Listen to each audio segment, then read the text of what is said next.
And good evening, everyone. It is September 1st, 2022. And you know what?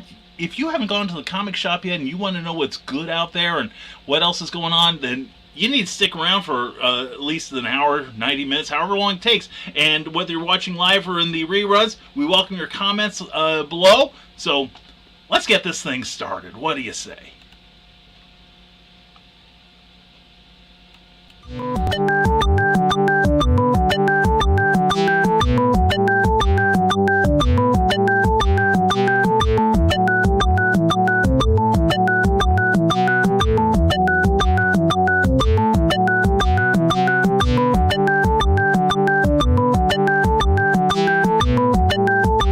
Seconds.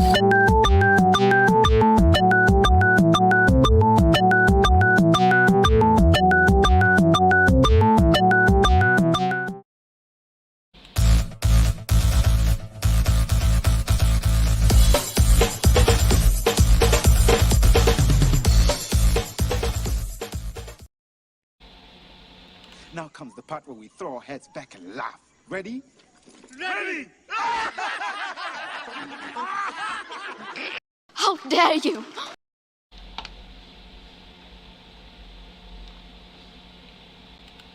Well, we dare a lot because this is Comic Book Spectrum, and this is the sort of thing you expect from us. Anyway, we're glad you're here. Welcome to the usual Thursday fall, but we've got some good stuff coming up, and we hope you're ready for it. And we're ready to read your comments. And first of all, we are traveling a little light tonight, but let me get the crew in here.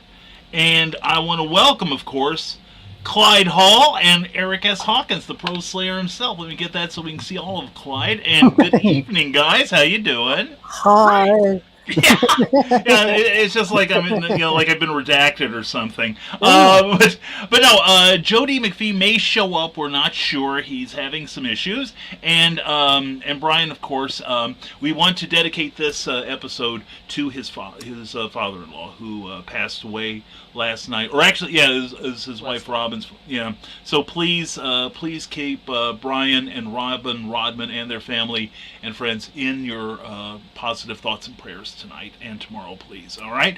So anyway, we're going to move on with the show now. So as usual, we're going to introduce ourselves. So let's start with Eric and go to Clyde and tell everybody who you are and why you're so danged awesome. I'm Eric S. Hawkins. I'm an independent comic creator, mostly for the tropical world of Oz, or that's about it. I have done other books, but mostly that because I'm up to issue 4 and 5 will be coming out in the springtime. But before that, Zombieful Adventures featuring Tom Sawyer will come out crowdfunding will start in October. But other than that, I'm here every Thursday night. Mostly doing comic reviews and talking about dumb stuff.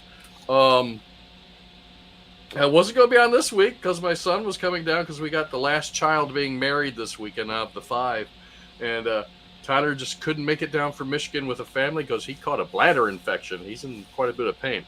Ew. But after Thursday night show here, I go over to another show and we do drawings. And typically we'll do some pop culture current stuff, or we'll do crowdfunding comics, and the artist and creator comes on and talks their book up, and we draw their characters. This week we didn't have any special guests, so we're doing a tribute to Tex Avery. Ooh. So I don't know what I'm going to draw. That ooh was unrehearsed, by the way. Maybe I don't know. Chili Willie's one of his characters, right? That's Walter Lance, I think. Yeah. Is it? Hold on a second. I know Droopy Dog is for sure. Yes, Droopy is Tom and Jerry, maybe? The list is like endless. Yeah, that's what I characters thought. you didn't even know he was associated with, he designed. So Yeah. so it should be interesting. I got a little research to do before the show goes on. So, oh well. Oh. It's a cartoon character. Can't be that hard. That's it. On to you, Clyde. Oh, well, I got to see. I'm anxious to see how that turns out. My name is Clyde Hall, and I called myself a lot of names, but Elder You Statesman. gotta hear what we call you. Yeah. Well, I'm psychic that way. I hear that sometimes. One of the things I call myself is an elder statesman of geekery, or as a friend of mine once said, "You are so weird," but in a good way. And that's because we were into a lot of the same hobbies. We liked animation and comic books and B movies and the supernatural and pulp characters and Kolchak the Night Stalker and noir and horror collectibles and toys and science fiction. These days, I'm an independent author and an award-winning audio drama scripter, and I'm a contributing writer at Stormgate Press. I just turned in, just last night, my submission for the 4th edition of their award-winning anthology series, Pulp Reality. Yay! Yay! Available right now on Amazon. You will also find The Banshee Barnstormer by Clyde Hall. That is my contribution to Charles F. Millhouse's Captain Hawkland Lost Adventures 10th Anniversary Celebration. And I also have a story in the Stormgate Press anthology, Tim Bruckner's Major Marjorie. Yay! Yay! And there's also a guy in here named Jim Beard. Yay! Oh, and Tim Bruckner and Charles F. Millhouse as editor. Yay! Oh, and Brian K. Morris. Yeah. Yeah. That's It's nice. available at Stormgate Press as well. It is a part of a collection of new pulp sci-fi fun.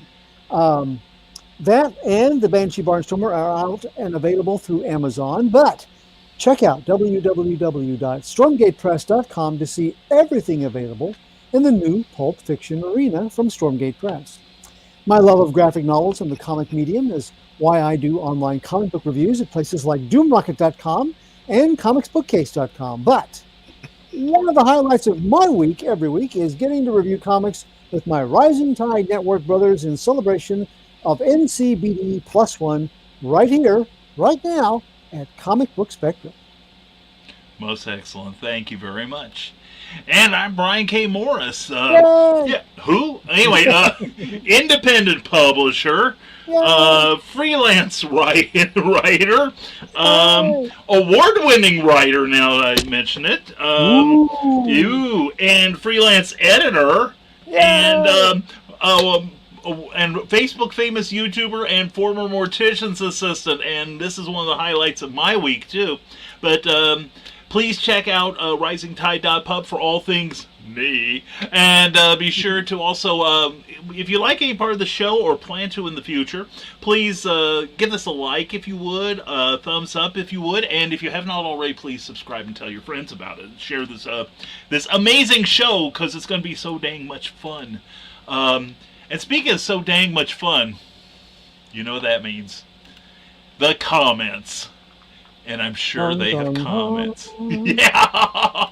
And Donna Carlene's here at 628 going, beats Carl in and takes his seat. All right, well, glad to see you, Donna.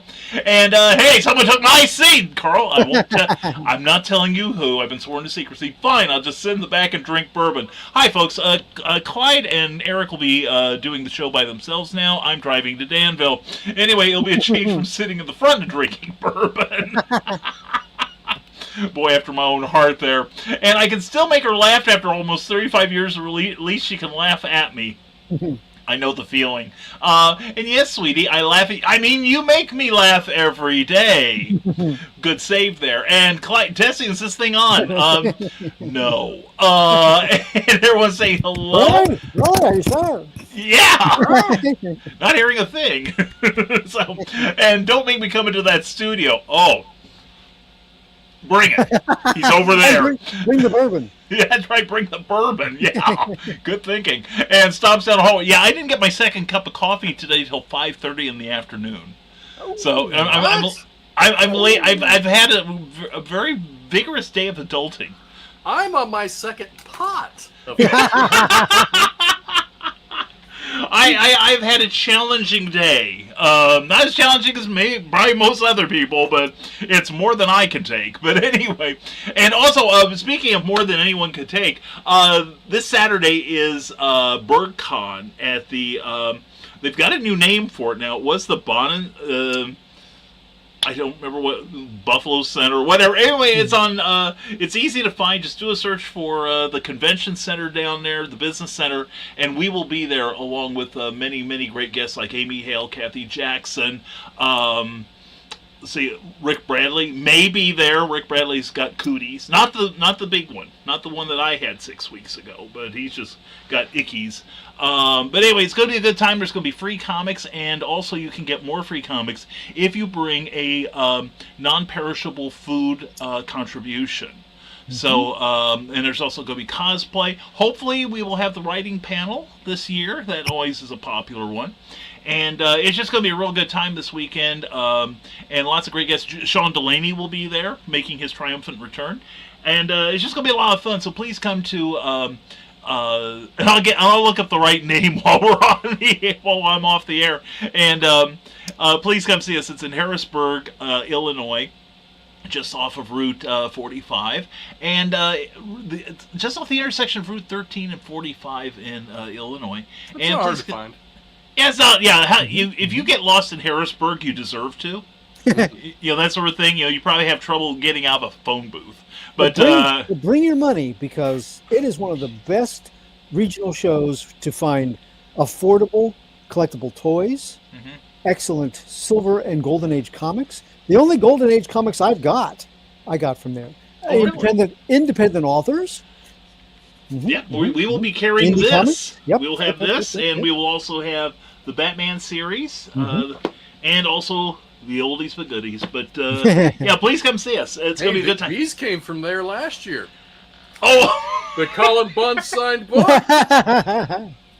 Well, that's what I what mean. a-hole would do that to you? Bring some money so you can get good stuff, not the other stuff. Yeah, it was money well spent. Believe me, to see Eric walking up to his spot, his table, and Brian Hawkins and I were just kind of sitting there like,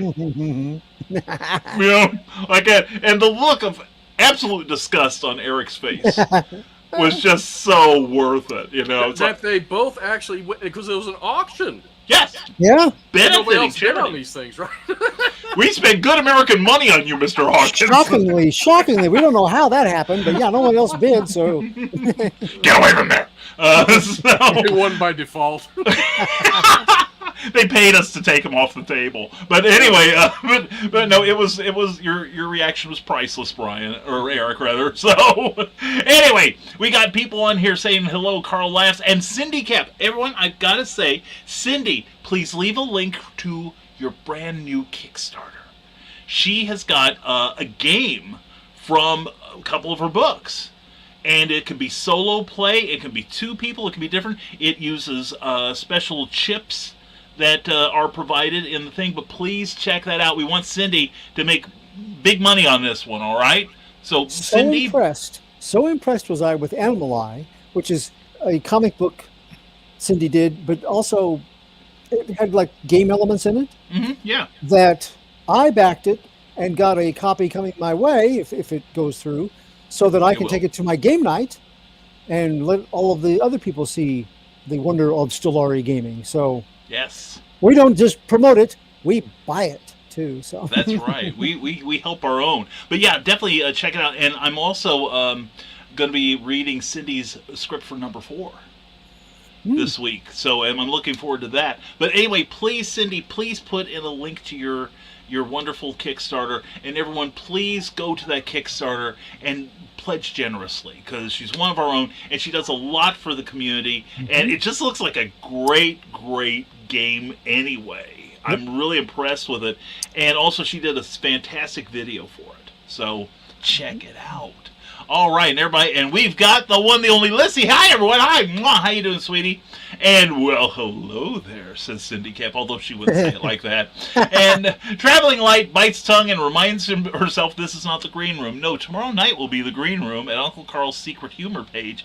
It's like an old Cheech and Chong routine, where you get in your car, you drive 50 miles down Route 1, you come to the intersection, turn left, drive another 50 miles till you come to the intersection there, and then look both ways, drive straight through, and then go out another 75 miles, you're going to see a gas station. You drive up to that gas station, you see a man on the front porch, you walk up to that man, and you say, "Where the hell am I?" So anyway, so definitely check out the Green Room tomorrow if you can. And hello, Grant Lankard. Good to see you, my friend. Hope you're doing well tonight. And Issues, a comic book writer with issues. Eric's got at least 4 of them right now, working on his 5th. And there we go. And sorry I haven't been around much. Grant, you're always welcome here whenever you can make it better. I know you're busy, and please put in the link to your Beowulf, because I know I got a pledge for that one too. And good job, Donna, says Carl. And I've been very busy, says Grant. That's a good thing to be. It beats having all the time in the world on your hands, because usually you're doing it for someone else. All right. And Ted Davies Artistry, good evening, superheroes and villains. And wahaha, I say. Anyway, I know which one I am. Ted, also check out Ted, 10 o'clock on Tuesdays and Thursdays, and watch some great programming on his Thursdays for Comics Unlimited, and Ted Draws on Tuesday morning. And Brian Rodman hugs. Agreed completely. Brian, if you're watching, much love, brother. And everyone's saying, hi, hi, hi, hi, hi. And Cindy Cap says, one of the docs I got to edit this week, Missing Tin Resident. I thought, uh-oh, the zombies got the Tin Man. Eric, you've made that much of an impression on her. And it was actually about missing the tax identification number from non-businesses.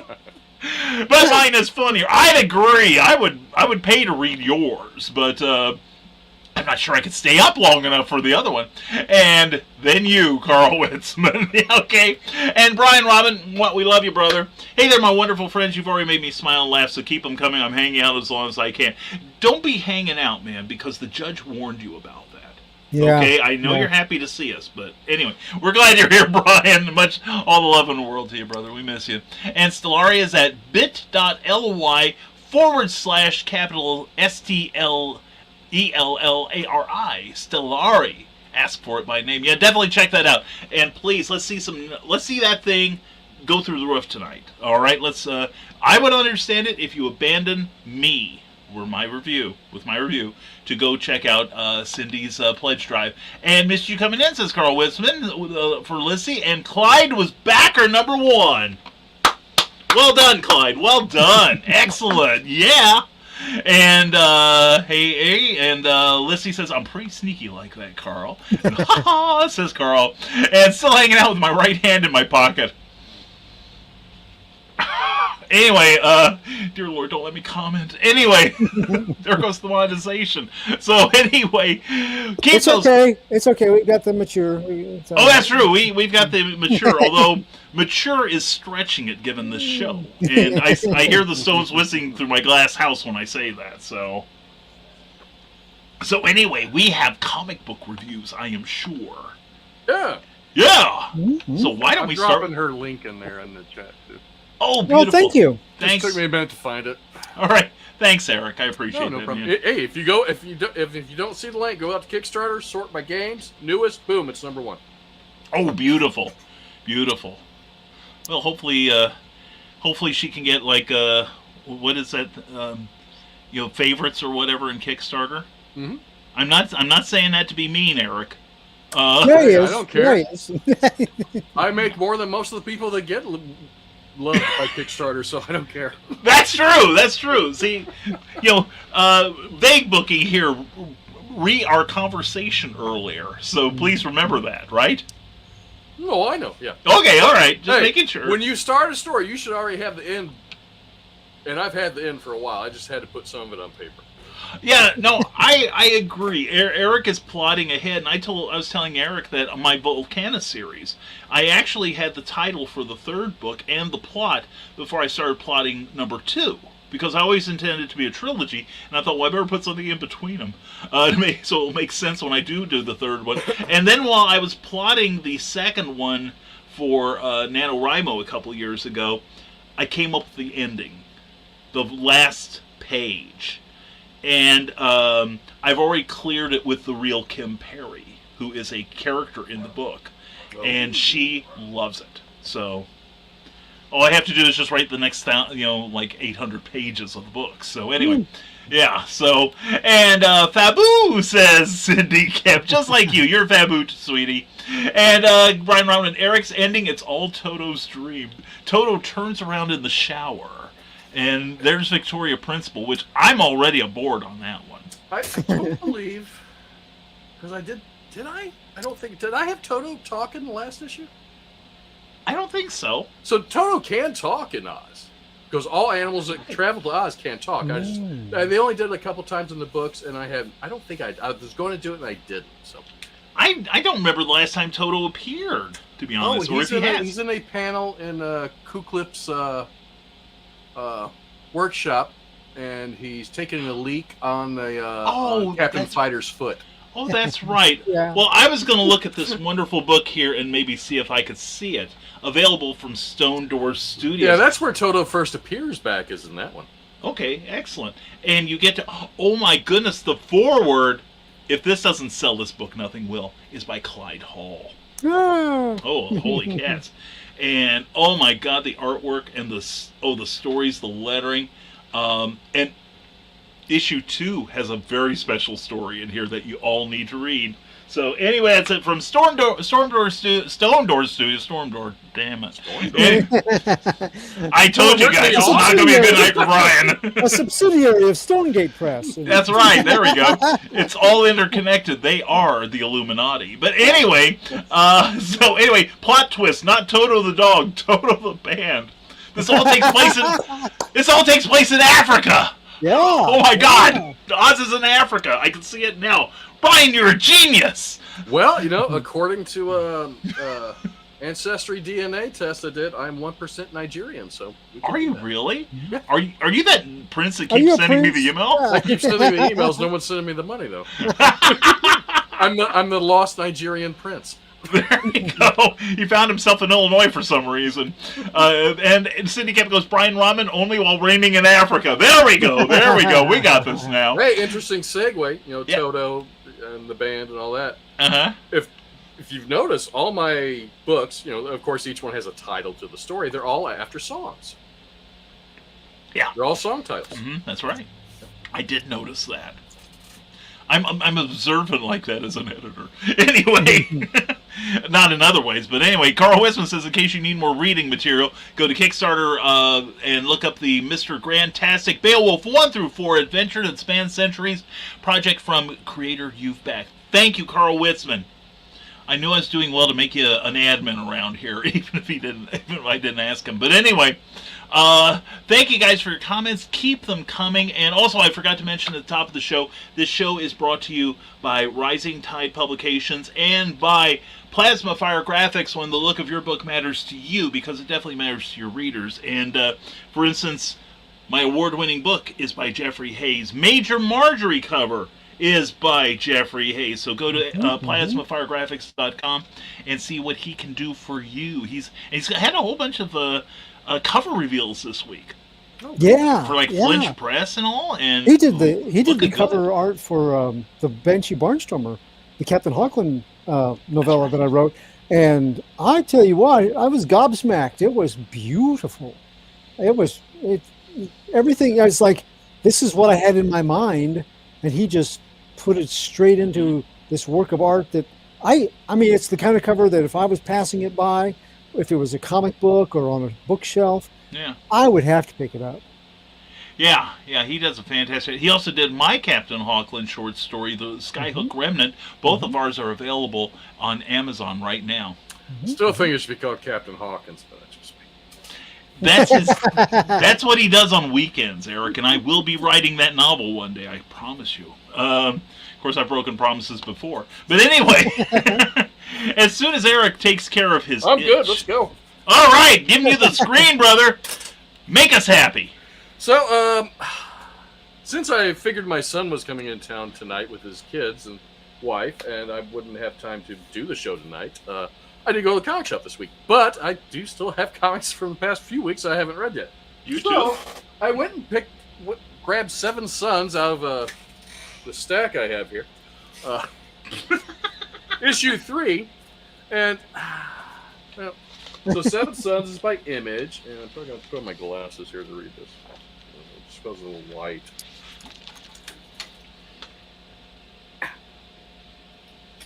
Oh, so it is written by Robert Wyndham and Kevin Mao, and art by Jay Lee, and colors by June Chung, and letters by Crank. It actually says that. Yep. Crank! Yep. Yeah. Wow. And logo design by Serban. Oh, yeah, I went over that last time. So, this is issue 3. I've read issue 1 and 2. I hadn't got to this one yet until this afternoon. And I still enjoy the book. Now, here, I'm just going to go into the weird things I got about the book. Shut up, dogs! They didn't like the book either. Woof, woof.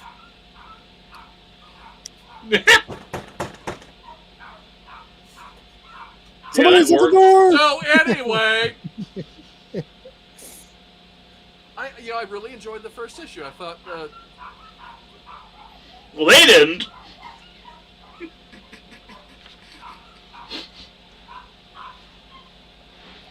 are you done? See, the bad thing, one of them is deaf, so it doesn't matter how much you yell.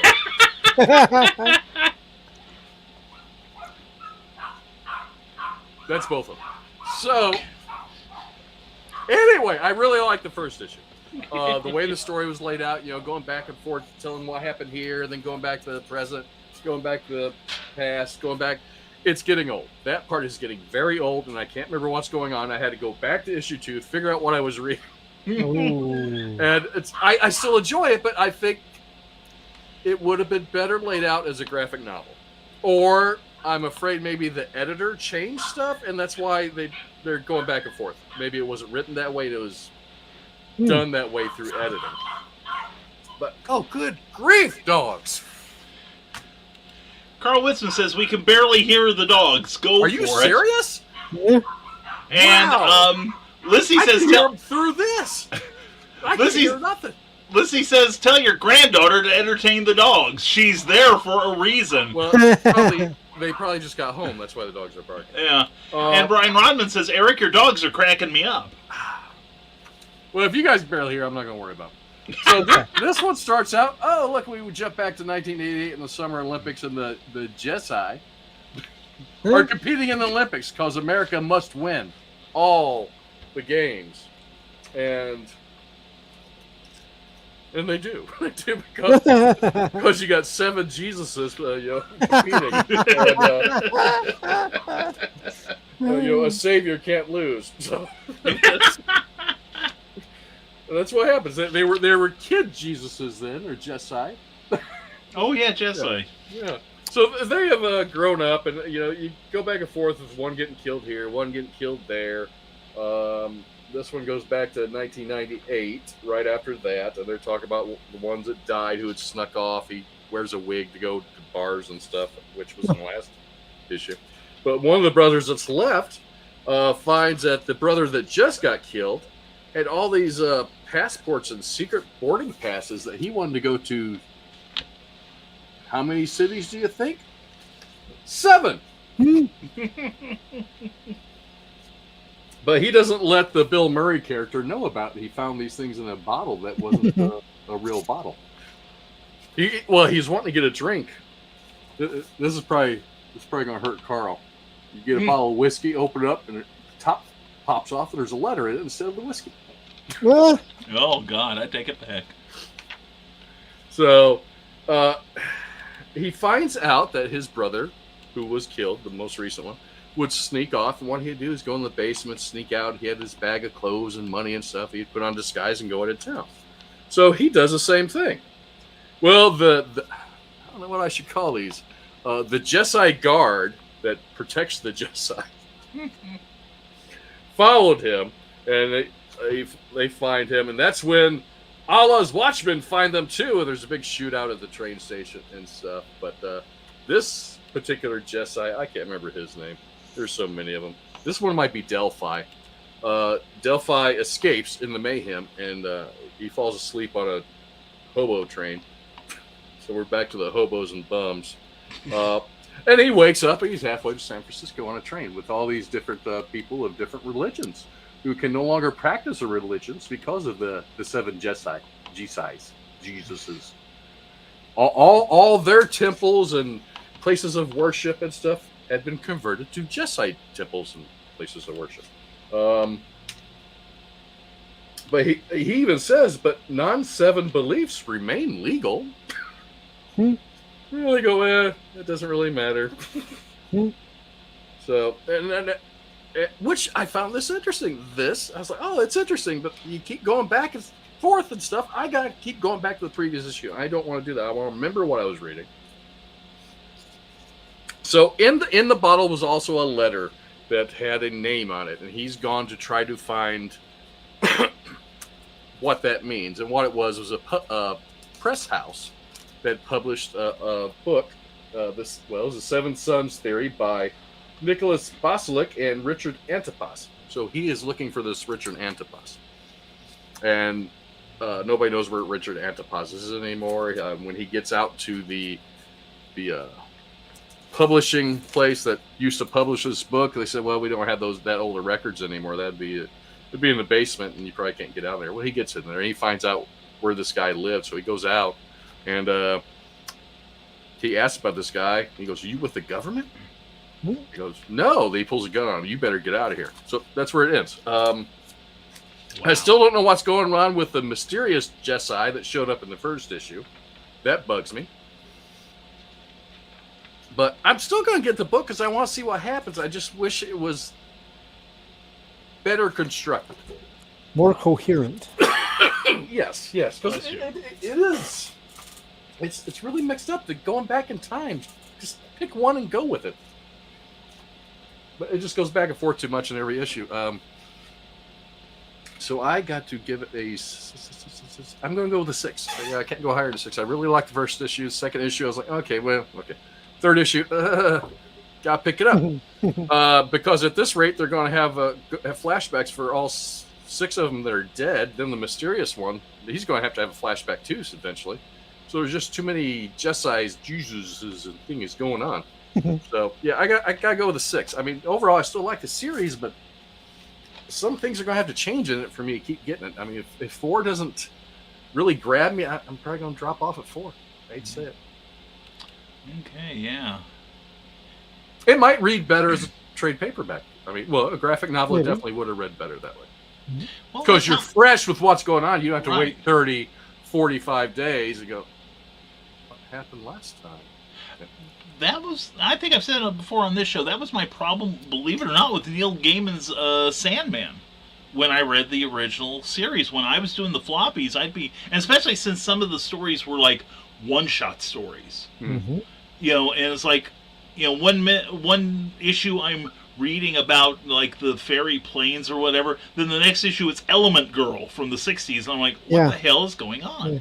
Yeah. It wasn't until I started picking up the trades that I could finally get into the rhythm of the storytelling. Yeah. So no, I completely agree with you, Eric. The art is still beautiful, and I mean it's interesting, but it's confusing to read because you do have to go back and try to figure out what's going on, or maybe I'm just old and I can't retain stuff like I used to, which is possible. But or it just didn't excite me enough the first time to retain it. That could be. Yeah, I like it, but it's not that good for me to enjoy it as much as I should. I mean, I still remember every issue of like Born Again, and I read that in '86. So I mean, yeah. That's okay, because I still remember my mother's been gone for over 30 years, and I still remember her phone number. So yeah, and I get Cookie's, but I get Cookie's cell phone like 2 out of 3 times. So I understand. I still remember my childhood phone number. Yeah. Well, thank you, Eric. Oh, you're welcome. All right, and I may have my own to add to the pile of discontent this week. So stay tuned. Yes, that's right. And Rad Publishing, Rick Bradley, how you doing? Hope you're feeling better, man. How's everyone? How's it going? I'm not banned on YouTube. Give it time. Give it time. Is he banned on Facebook? Well, that's what Carl Witzman asked, and I suppose we'll find an answer when we get there. And yay, Rad And everybody's saying hello. And Jeffrey Hayes says Brian Rodman is our Alex Ross, but better. I agree. I totally agree. He's almost as good as Eric. Anyway, I'm saying that because Eric's here. Anyway, that's kind of hard to achieve, but I know. I know. Do your feet get wet when you walk on the water like you do? No, I just glide right across. Good man. Okay, that's good to know. I got the little wings on my feet like that out of shape Namor. With the non-swimmer's body. That's right, yeah. I'm careful, I'm his understudy. And Rad Publishing says, for another 6 or 7 hours, I got a 3-day ban for saying what I would like to do to animal abusers. It may have involved a hammer. Yeah, I'm on 2 strikes now, so I'm kind of careful what I say now. I'm picking my battles. And yes, and everyone loves the dogs. And Carl Winston says, I feel the same way about abusers, Rick, but yeah, gotta be careful how you can stuff over there. And I'm Team Eric's dog, says Brian Rodman. He's Bell and Chewbacca. I love it. And Rand Publishing says, yeah, when I was shown the comment, the cause, I was like, that's fair. And Carl Winston, oh no, we've sent him into a panic. No whiskey, no. Now we got a sober Jesus because of no whiskey. I know. Oh, that and other terrors await us for the end of the show. And Jesus is versus Allah. Dawn on confusion. Tell me, do you bleed for my sins? Says Brian Rodman. I see it in your next comic book, brother. And Lindsay says, some stories seem to enjoy dragging you along, but it's aggravating to read something and feel you're not actually advancing in the story. I completely agree. I remember... it was when Warren Ellis had just taken over Iron Man. This is about 15 years ago. It was the one where he introduced the Extremis part of his armor. You know, that little gold undercoating he got so he could wear the thing. But anyway, I read issue 4, and then I read issue 5 and realized that I could have gone from 3 to 5 and not missed 4. And I'm like, that is sloppy. And somebody like Ellis should know better. And yeah, I am a non-fan of non-linear plots. Thank you, Cindy. Thank you very much. And I just sent out my newsletter while I was listening to you guys. Grant, you are a paragon of accomplishment. Good man. And Rad Publishing, I'm better than I was and haven't had a fever for 24 hours, so we'll be at BirdCon, masked up just in case. Good deal. It'll be good to see you there. And it's at the Bulldog Business Center. I knew it was something with a D, or B rather. So, and that's for sure, Liz. He says, so keep those comments coming in. You're keeping the show going. And we mentioned Plasma Fire Graphics earlier, and I think now's a good time before I take my turn. So let's talk about Plasma Fire Graphics, one of our sponsors. Plasma Fire Graphics, when the look of your book matters to you.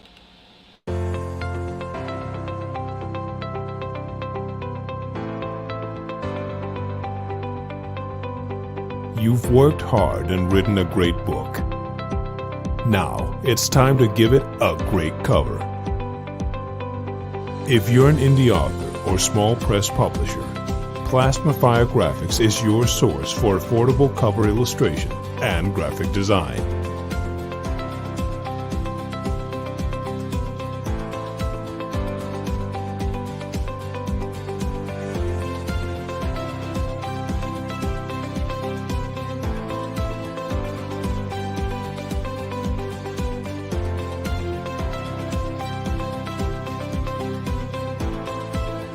Plasma Fire Graphics, when the look of your book matters to you.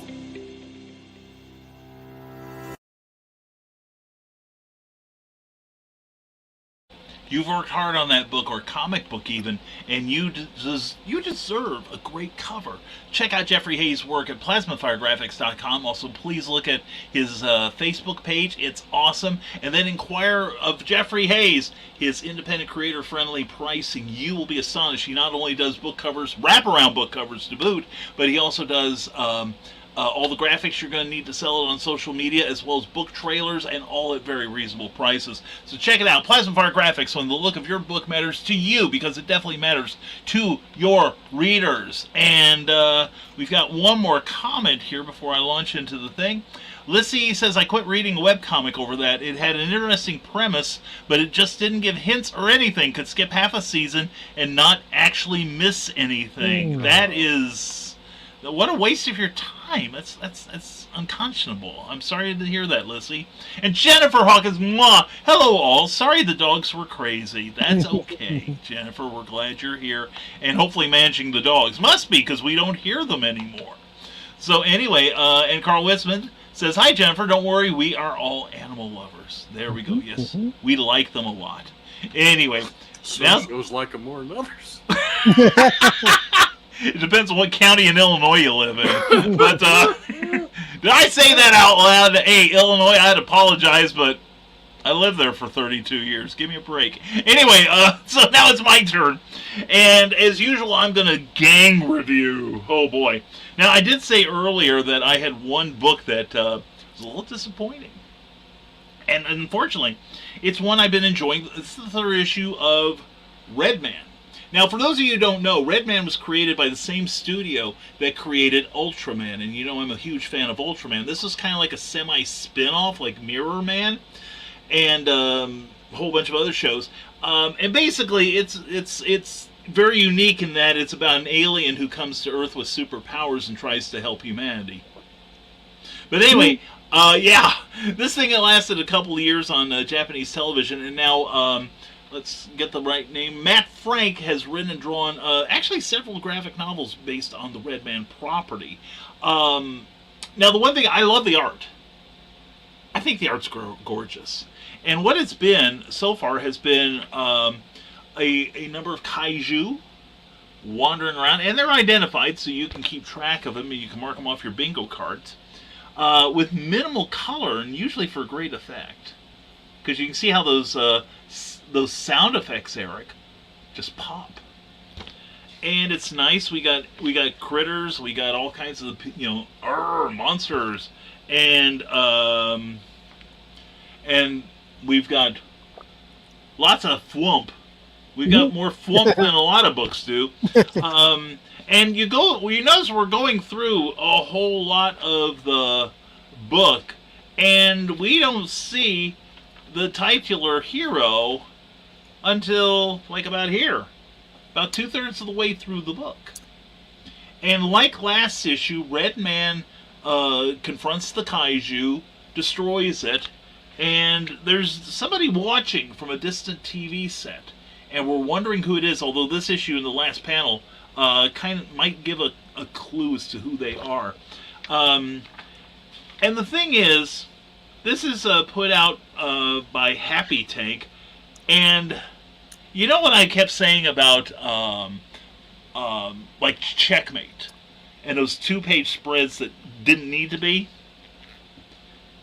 You know, did this need to be 2 pages? Nope.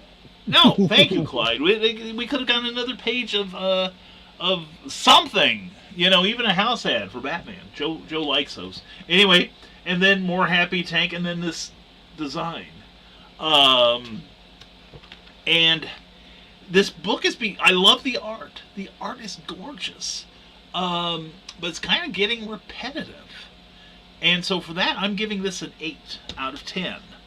And then I've also, in my own way, and you know, this is for all the people that say I don't review enough Superman books. This is a one-shot called War World Apocalypse, and I'm ready to give this a 12 because this wraps up the damn War World saga. The artwork is, yeah, and Carl Wisman says, wow, the 2-page spread wasn't even pretty. Some pages are better than others. So I will say that, Carl. But overall, the art is very nice. And for my next comic, says Brian Robin, I'm going to have a 2-page spread of my face just for you, Brian. I was going to do a 2-page spread of the titles and credits just for you guys. Just as long as my name's the biggest one there, that's fine. Followed by a solid black page. Yeah. Just shadows, yes. 4 or 5 of them, yeah.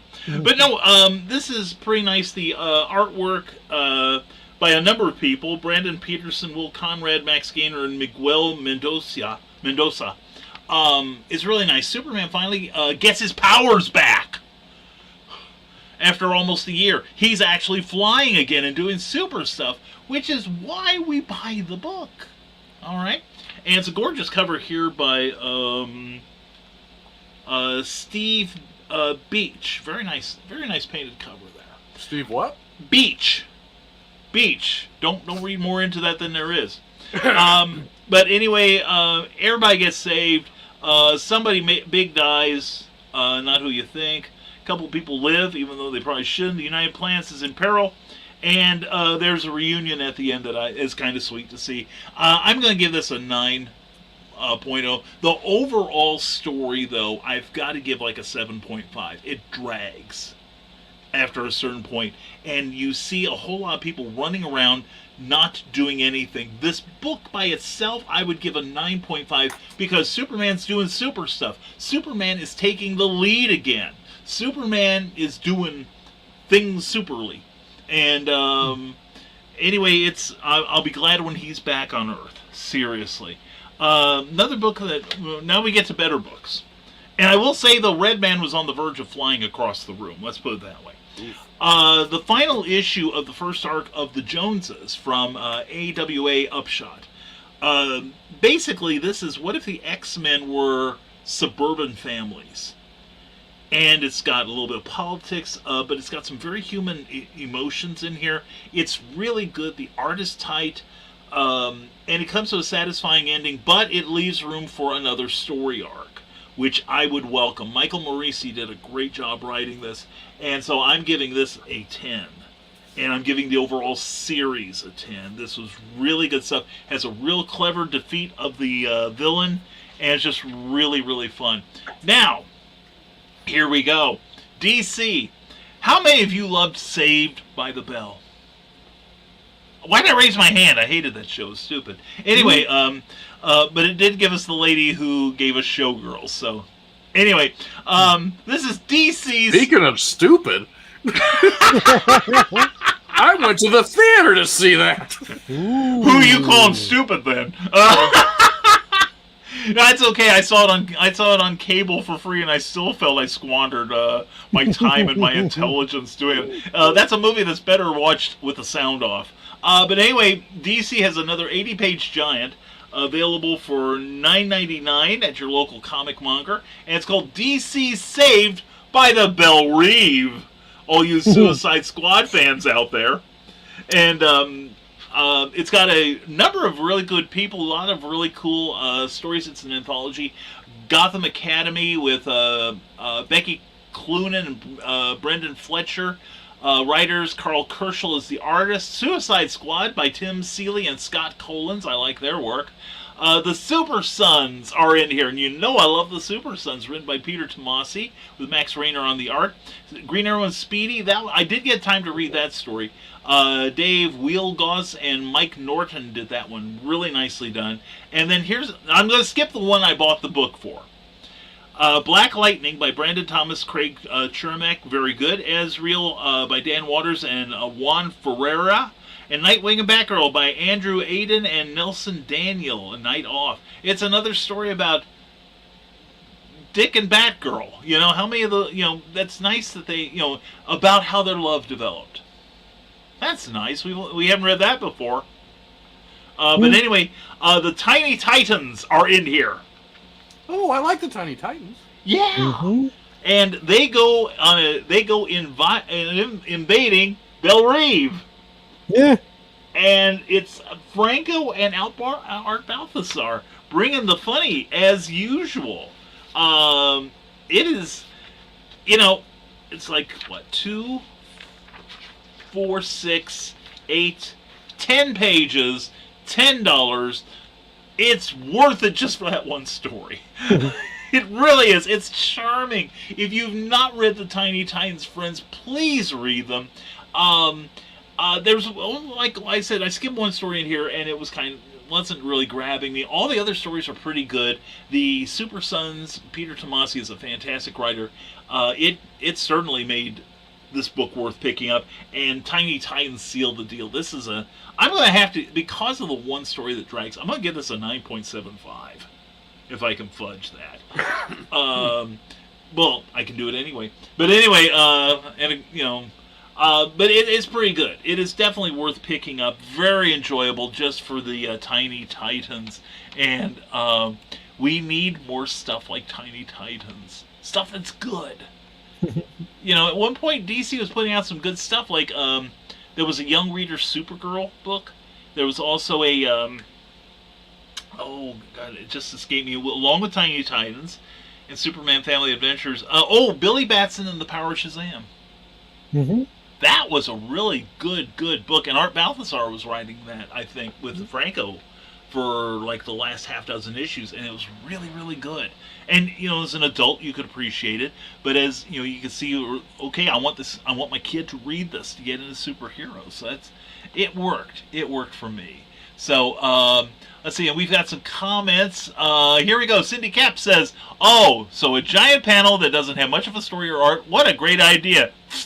Not like I'm lacking story. Cindy knows how to pack story into a comic book. You ought to be writing this stuff, Cindy. And Brian Robin, how many times is Superman going to lose and regain his powers before we all join hands across America?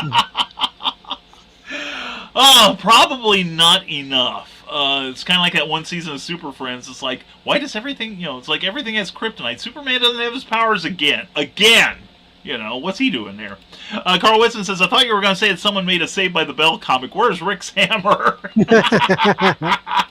And Rad Publishing says, Rick Radley says, churches were protesting showgirls in Harrisburg, so a friend and I drove past blaring Marilyn Manson songs and turned a few heads. Ah, the good old days.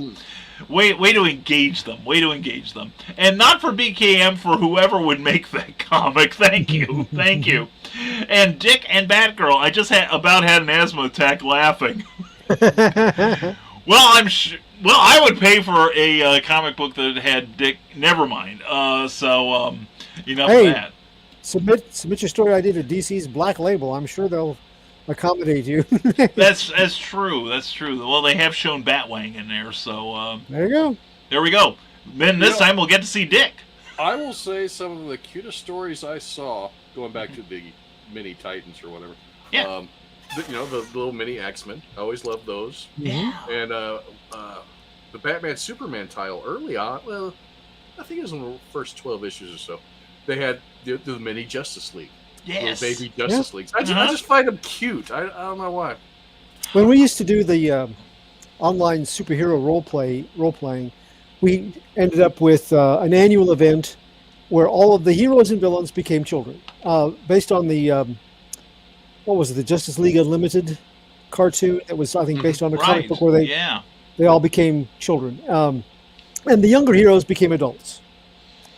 And I got to play Azrael as a little kid. And he's just this little nerdy, nebbishy kid until he puts a mask on, and then he's like, "Justice knows no timeouts," and goes to work. Yeah, and those were some of the most fun role play sessions ever. Just getting into those characters as young people. So how very cool. Yeah. That is great. And Rad Publishing says, my throat is still quite raw from all the coughing I've been doing, so I'm trying not to laugh. Well, you picked the wrong show for that. Nice try, Rick. And Sarah, mwah! Sarah, how are you doing, darling? Haven't talked to you today. I hope you're doing well. And just barely got home from work. Saw you live, popping in at least long enough to say hello and give it a like. Thank you, darling. And as always, folks, if you have not given this show a like, whether you're watching on Facebook or you're watching on YouTube, please take a moment and do so. We'd really appreciate that. And, we have a new contestant. We have someone here. You'll make it? Yes. He said he'd be about 20 minutes in. Yeah. There we go. Very good. How you doing, Joe? I could be doing a lot better other than the situation that happened and the fact that I had to leave and then try to get back before 6. And it's not good when you have to take public transit. I get that. But anyway, he's here, says Cindy, and everyone's saying hello. to you and everyone else. And Rand Publishing says, I remember an Excalibur graphic novel that had the X-Babies. They were created by Mojo to star in movies in the Mojoverse. Little Wolfie was adorable. And Carl Witzman loves you. Mwah. So anyway, so Joe, are you ready or do you need a moment? Well, I'm not doing comic book phone. I got to pull the book from comic book phone that I want to do because it's kind of past overdue for me to do it because I have the other issues in the series. Well, I'll tell you what. Why don't we give you a chance to catch your breath, and we'll have Clyde give his review, and this will give you a moment. How's that? Okay. All right. All right. So here he is. An impossible act to follow, but Joe's gonna do it. Anyway, here he is, the one, the only Clyde Hall. Take it away, Clyde. I'll be the opening act. I'll warm them up for Joe, or try to. Or put him to sleep, and then when they hear Joe's voice, they'll know to wake up. ready to go. So, Donna, you asked about future solicitations and things that are coming up. So, I pulled out some things this week. When I was looking over things for next week, two things caught my eye from DC. One is the new champion of Shazam #2.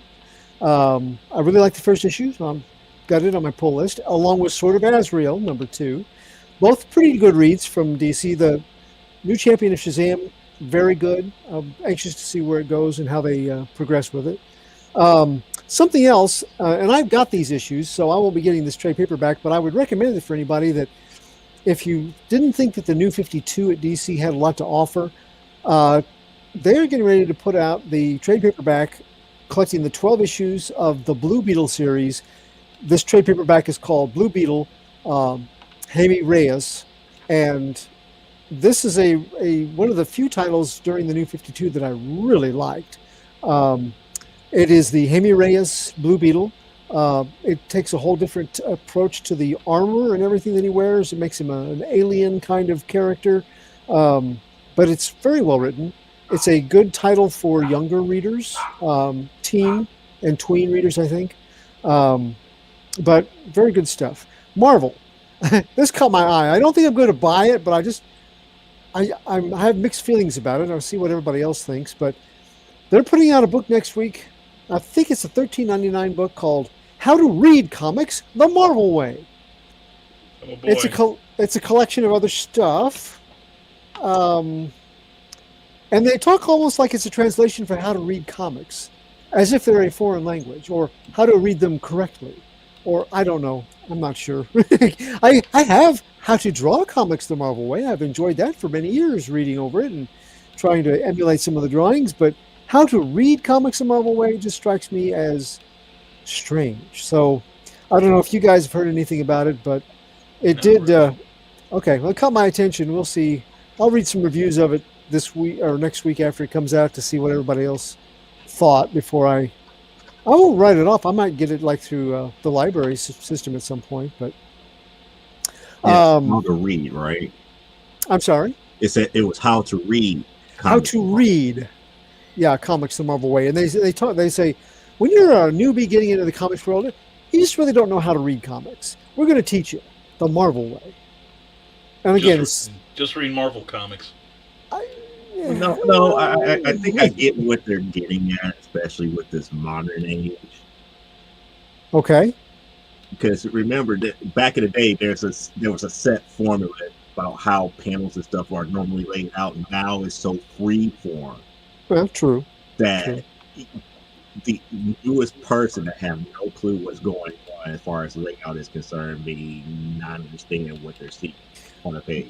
But what gets me is that it's a compilation of reprints of other things. So, and yet they say that there's an ongoing story where a villain is putting Spider-Man through paces. So I don't know. It strikes me as funny. So I'll have to.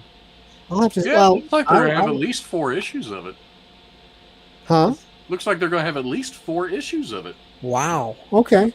Well, and I can also see it because reading comics, it's almost like a language of its own.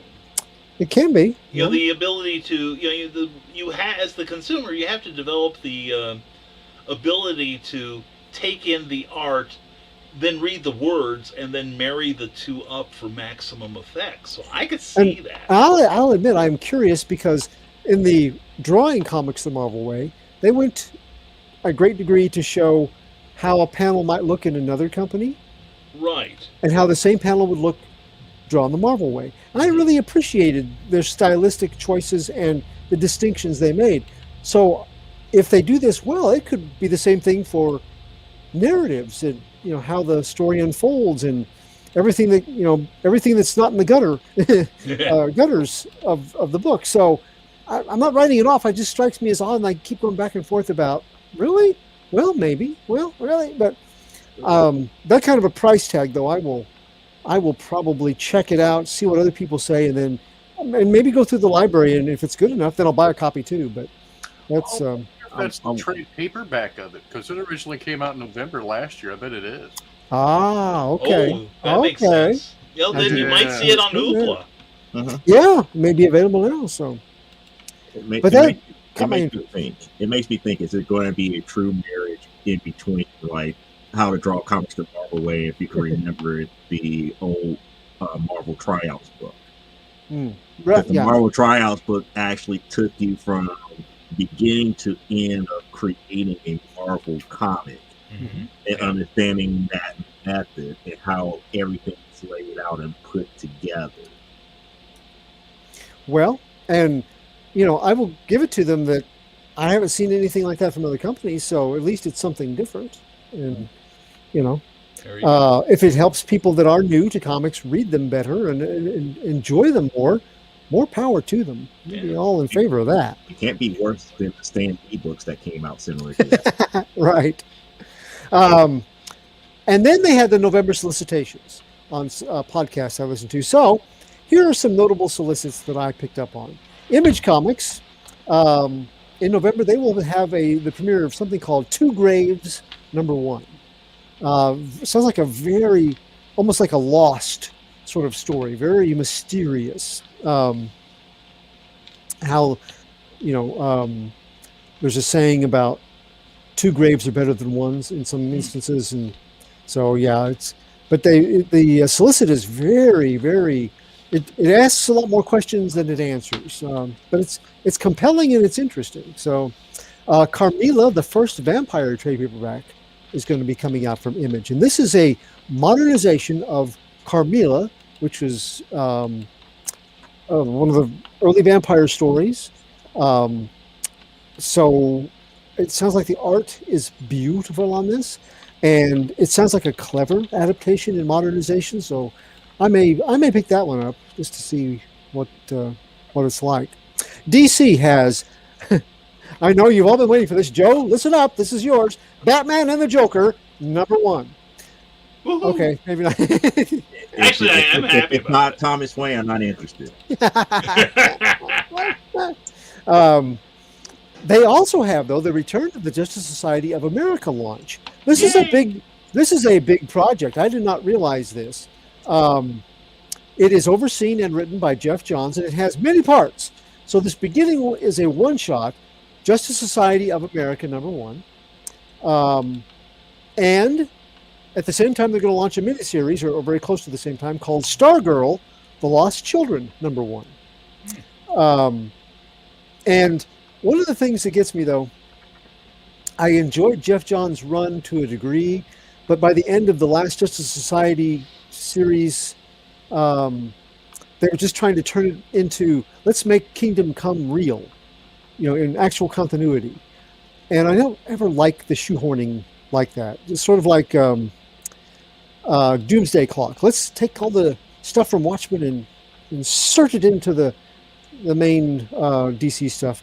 I'm very lukewarm about most of those things, and I like Johns overall, but I hope he doesn't let it get out of control like I've seen the title do before when they had the Justice Society, the JSA titles going, and their offshoots.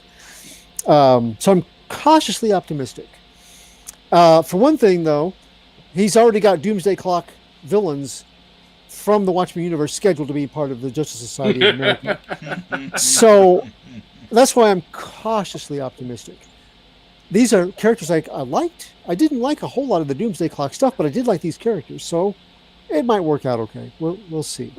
Hey, it's Justice Society of America back in the mainstream. I can't be upset with that. So, another team that is back as well, Wildcats. I have never. There you go. I've never been a Wildcats fan, but I know a lot of people that have, and yeah, this bodes well. It looks like they have put some time and effort into it, so we're going to have one of those weird specials that has several writers, an anthology of Superman Kal-El Returns special number 1. Yeah, and it shows all of these. It looks like it's from the perspective of different characters, how they take this whole Kal-El returning. And one of the selections is written by Marv Wolfman. So, yeah, several big names, but that one caught my attention. Marv Wolfman's going to do it.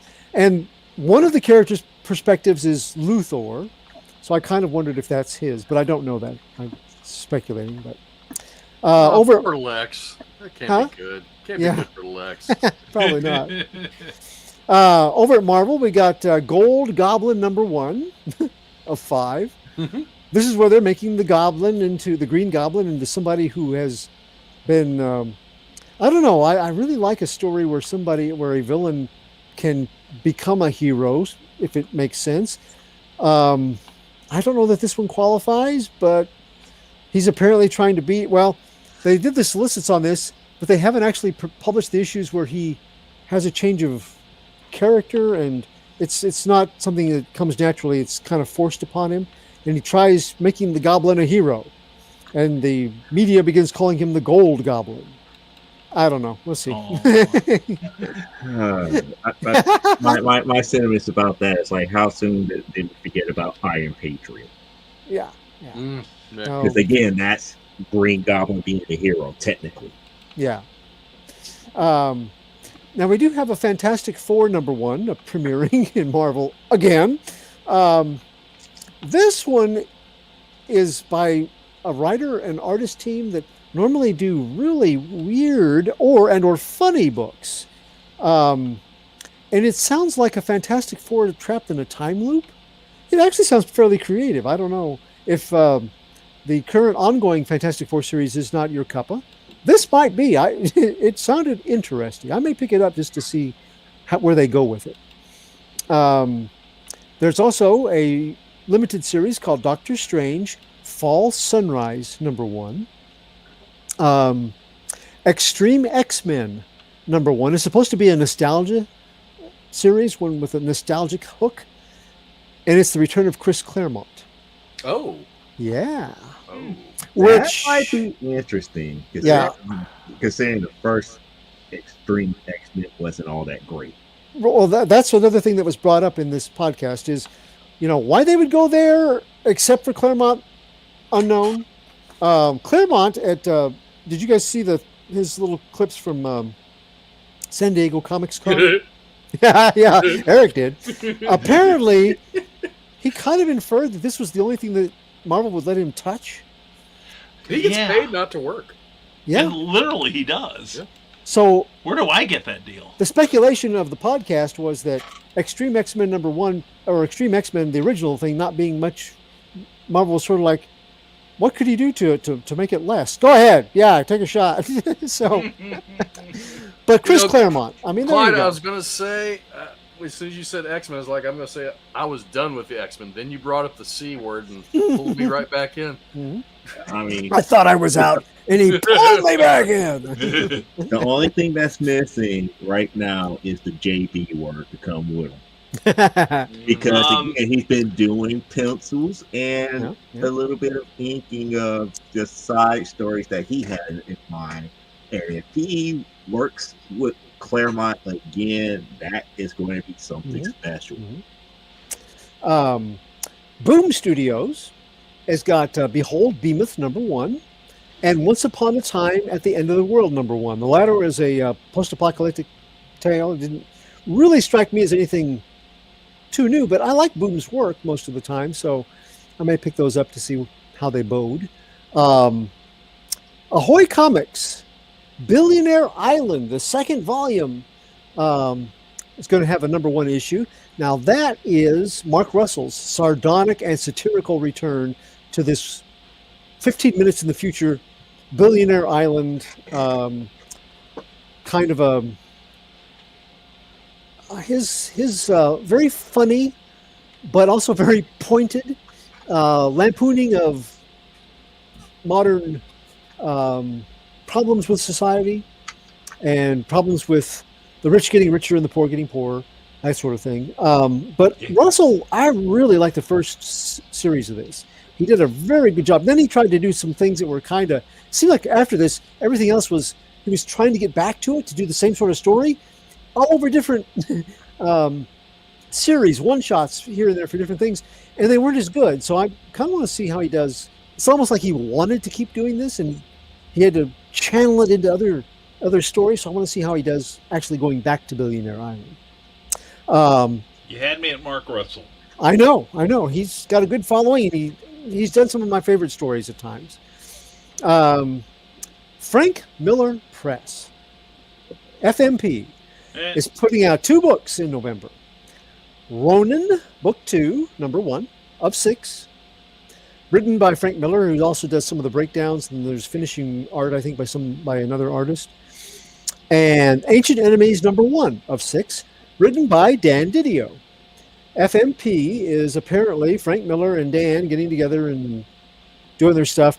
There was speculation that since Didio did not get to do some of the things he wanted over at DC, that this Ancient Enemies might be his way of trying to shoehorn that storyline into analogs. Don't know.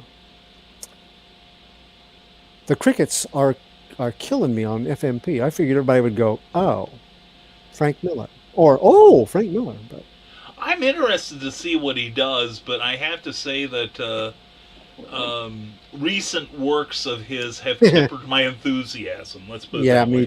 Me too. But I figured that would get a response of extremely tempered and tamped down enthusiasm. But okay, here it is. Yeah, or Dan Didio of I like Dan Didio. Some people do, some people do not. So yeah, I'm the one that does. Okay. Anyway, there's kind of a recap of what's coming up in November and the things I'm looking forward to, and I thought were interesting for next week. So now we get on to the stuff from this week. I did read. We were talking about it before the show. I read The Closet #3. It did not make my best books of the week. Yeah. It burn it, burn it. Let it fly. I read it. No, I wanted to take the. I was afraid that I might succumb to the temptation to burn it on air. So I read it in an ebook format. Good man. So I couldn't delete it. The ending is. It becomes more of a psychological horror story, or psychological story. It's not so much horror, and it's only horror in the way that humans being very broken and not willing to change can be monsterish, especially when it comes to children. So it had I can't say that the ending wasn't a satisfying end of the series, but the series had progressed to the point where any ending might have been satisfying. So it made a good, interesting point, and then showed how the main characters absolutely rejected it and went about their broken and failed way in spite of it. So if you like that kind of story, if you're a James Tynion IV fan, you probably like it. But it's not one of his best works. It's a very lesser work from him. Ant-Man #2. This is an incredible book, incredible series, because the first issue, they're looking at different Ant-Man across a time tripping kind of emergency.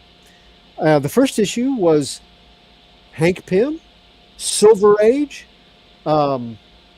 Al Ewing wrote it like Stan Lee would have written it. Cool.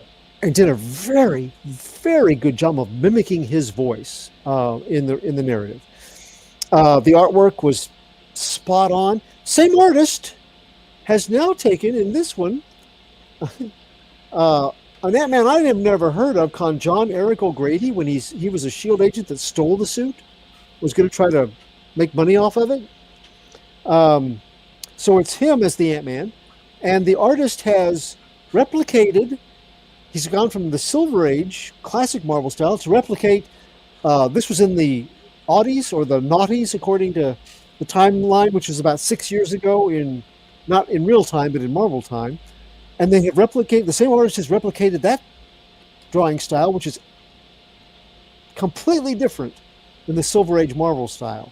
And it is written by Al Ewing again in the style of these original stories that were not very popular. So they're doing each issue, they are replicating an era and a character, and then they're putting them all together. I can't wait to see how this turns out. But highest recommendation for a Marvel book right now is the Ant-Man series. Also, Marvel put out variants this week. Yep. We get to meet more Jessica Jones characters from across the multiverse. It's very interesting. A very high stakes game. You know, some villains die and they don't come back. Some villains die and they don't come back, but they still leave little traps for you. And Kilgrave has arranged one hell of a trap for her. So I'm enjoying that series. But my review this week is for one that I talked up last week, Minor Threats #1. And this is from Dark Horse Comics. And this is the one that was written by Patton Oswalt and Jordan Blum. And we were talking about stunt casting for comics. And this is one I said, to me, it's an exception because Oswalt's a writer. It turns out Blum is a writer too. And I think they were very involved in this. I don't think it was just trying to get their hooks into a property that could be put into a live action format. Although, I mean, if it happened, they would be good at it. But I'm sure they'd be happy with that. But the writing is the strongest part of this book to me, and because of those two guys. So nothing this week was better than this. So that's what I have chosen. And as you can see on the cover here, we have the big fist of justice and the little teeny hangers-on bad guys that are the main characters of Minor Threats. Because we're talking D-list analogs of villains here. So, to begin with, kudos for putting, using that inside cover, front cover, to show all of your credits.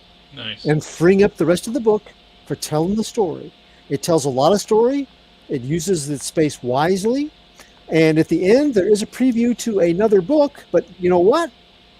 They've also used the inside back cover to help with that so that the 3-page preview doesn't take up any of the main story's space. I appreciate that. So we start off here looking at a supervillain. She was a sidekick to a major supervillain. Toy Queen was the villain, and her sidekick was her daughter, Playtime. And they had a lot of fun. What a childhood.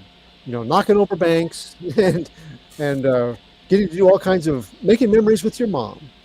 Felonious memories, but there you go. And thwarting all of the superheroes, they could never catch them.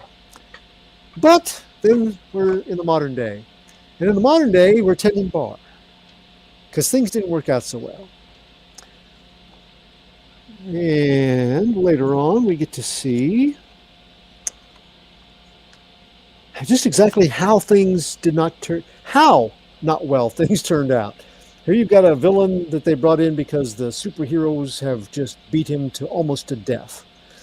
And they bring him to the bar because there's somebody there that administers first aid to supervillains. And we have superheroes that are on a mission, a serious quest to find a villain that's done some things that they are hot to get their hands on him. This is how they interrupt your evening, whether you're on media or not. You see this all over this metropolitan area. We want your attention. That is Nate Picos there with his extremely creative font work. And we get to see what it's like to be a retired supervillain. It's like your grandma's house with all of the knickknacks, except these are all linked to your criminal career. And then we get to see what it looks like when superheroes aren't playing around anymore. And they're really, really trying to bring in a major bad guy. Scouring the city. Woe be unto you if you are a bad guy, whether you're the one that they're looking for or not right now, because they will shake you down hard. So, this story is one of those that I just kept thinking about it all week long. That doesn't happen all the time, so I have to give them credit for making a story that really, really stuck with me. Minor Threats #1, that's part of a 5-issue limited series. Dark Horse Comics, it's a $4.99 book. It is written by Patton Oswalt and Jordan Blum. Art is by Scott Hepburn. Colors by Ian Herring. And the letters by Nate Picos. It is a maturity level mature. It's got some bad language. That's about it. There's some violence, but mainly the language. While I write for various sites, this is my own independent feature. It should not be considered in representing any views of those sites or Comic Book Spectrum. Think of it like a crisis of infinite mortality or morality, or maybe a wider-ranging vision of what the Joker killing Jason Todd as Robin could have turned into. Or maybe not, because Todd's not really dead, and neither is almost anyone in comics for that matter, at least not permanently deceased.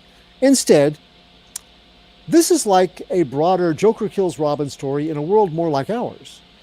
More like ours, at least, than the usual comic verse, where death is fixable.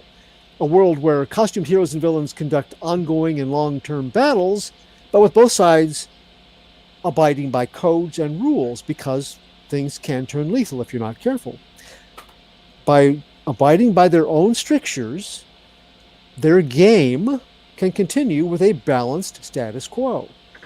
Deaths happen, yes, but it's rare. And a lot of times it's unintentional between these forces of good and evil. But that game has evolved. It started off like a street-level cops and robbers contest with protagonists that didn't have a lot of powers, but it's moved into conflicts spanning galaxies and involving both sides developing greater powers and technology. And then one day, the game changed forever. And it fell to the game's least inspiring participants to save the day. The opening issue of miniseries Minor Threats follows the narrative of young protagonist Frankie Fallis, a recent parolee working a bartending job at the only place that would hire her, and that's the Lower Lair.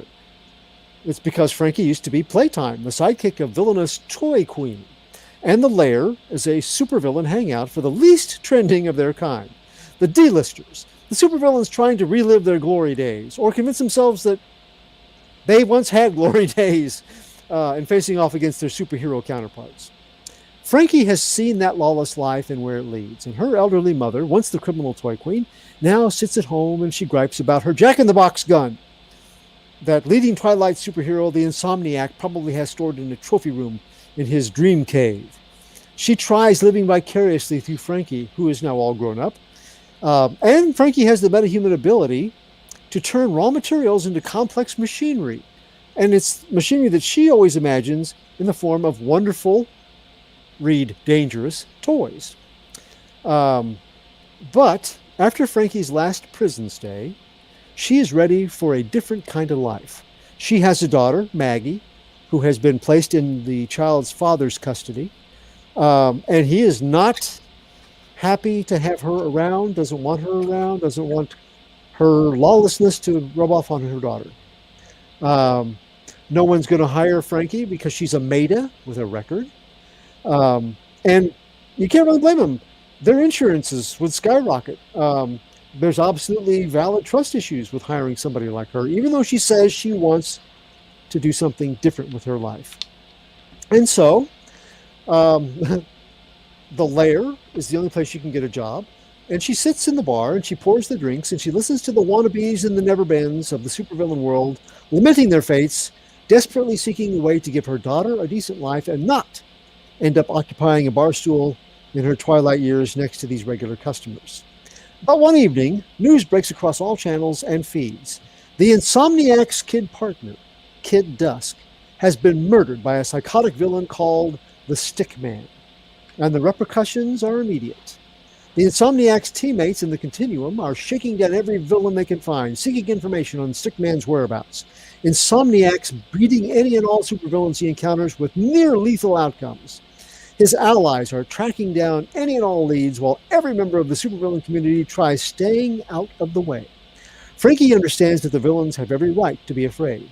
But as the superheroes take to the airwaves seeking information and rounding up and brutalizing all supervillains, she also understands that the superheroes are afraid as well. They're afraid that one of their numbers is going to kill someone.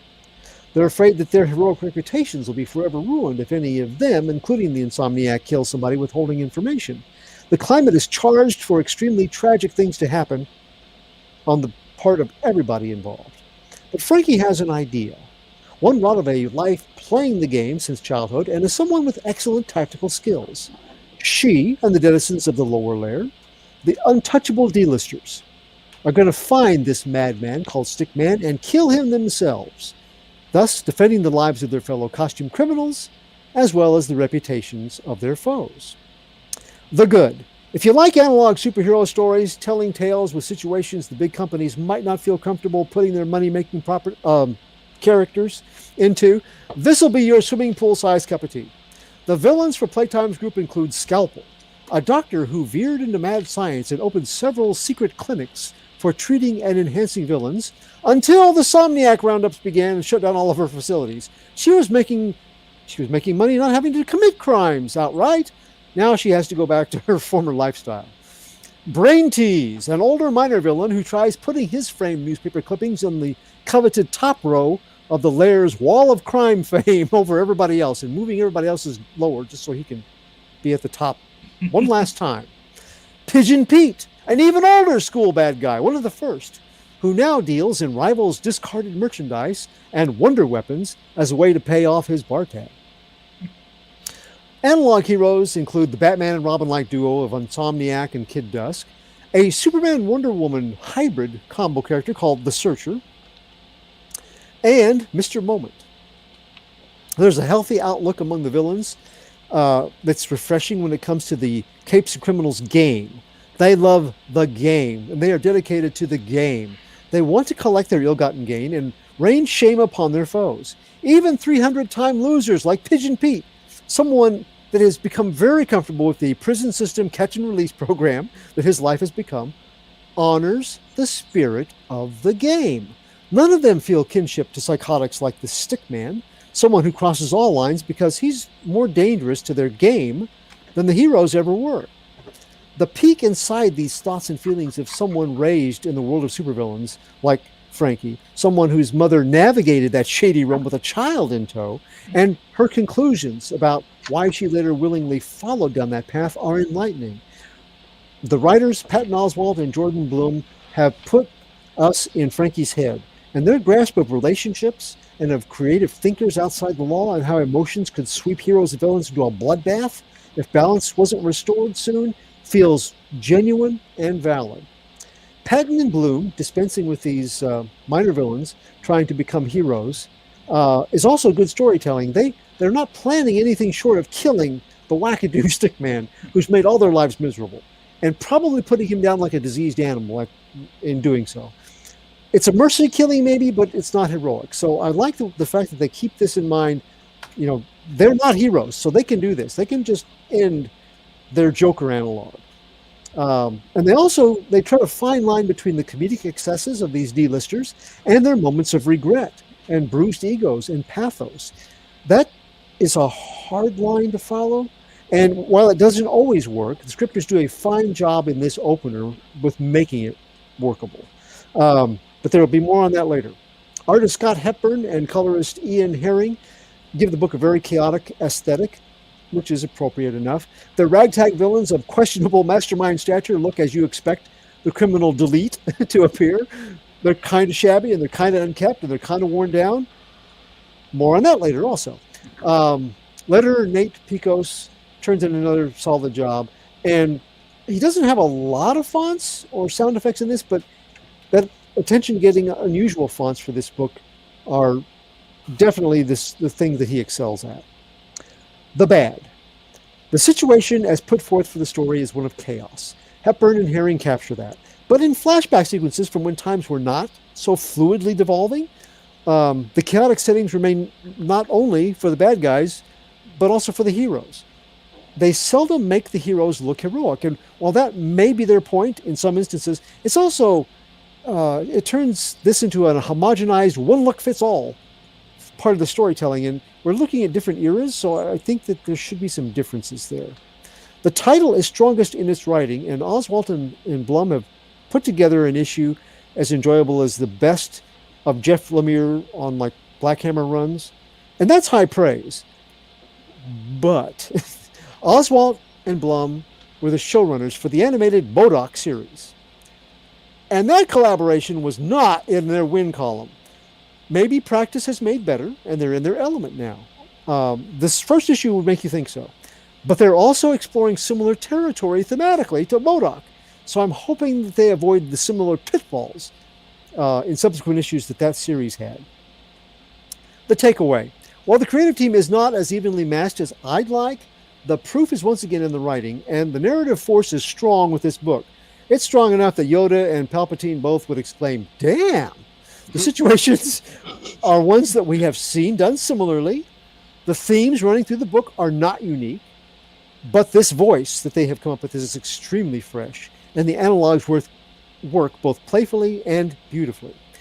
So my cautious grade for these D-listers is a B++ or 8 out of 10. All right. Cool. All right. Excellent. Excellent. Doesn't Nate Picos either work or does he own Blambot? I think he does. I think he owns it, yeah. I think he does, yeah. So Yep, cool. he always does a good job. He better be a good letterer. Yeah. Yeah. Like Richard Starkings, you know. Yeah. And he's got his own company, so very cool. Thank you, Clyde. You're welcome. It still makes me wonder, because a part of me wants to like it, but another part of me already hates it. And the only reason I hate it is because the Joker archetype is necessary. It's just like destroying the dark side archetype. You have to have that ultimate evil to understand what good should be. True. But I do like the idea that you have the Joe Lunchbox supervillains going, we don't need that guy.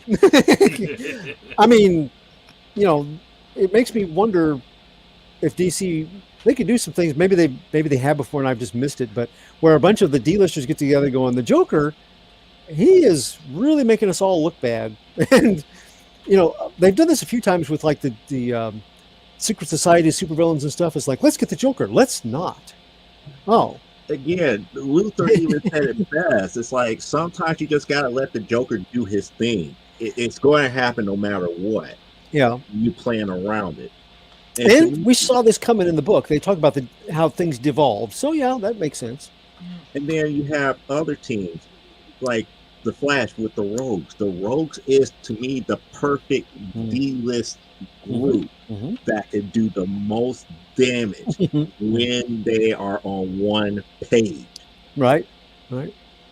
But some of those plans get ruined because of people's, if I could say, aspirations. Yeah. Yep. Well, it's been established pretty much that Flash's Rogues Gallery could be A-listers if they just quit squabbling with each other. You know, if they get their heads into the game, you know, they could actually, you know, people like Mirror Master. Oh, God, Mirror Master is genuinely frightening. Yeah. And some of the others are, you know, are potential A-listers, but they're also potential A-holes. So You're thinking Mirror Master, the person that is, I would say, S-tier supervillain is Captain Cold. Yeah, I would agree with that too. Captain Cold is a very deep thinker, and Yeah. he understands human intentions very well. Yes, he does. However, when you have to deal with people like Mirror Master and especially Captain Boomerang, who normally messes up a lot of stuff because of his ego, That's true. That's true. it just Yeah. Well, let's catch up on the comments here. Carl Witzman, oh, Clyde, what was that comic last week about the guy robbing the mall? Cult of something something? True Cult. True Cult. Well, K-U-L-T, right? Well, it looks like V's. The U's look like It V's. is KVLT. V. It actually is V's in the list. Gvult. It's So Swedish. if you want to look it up, you Yeah. have to put TRV, TRVE, KVLT. Yep. There we go. Glad to help, Carl. And Lynn Bush, mwah!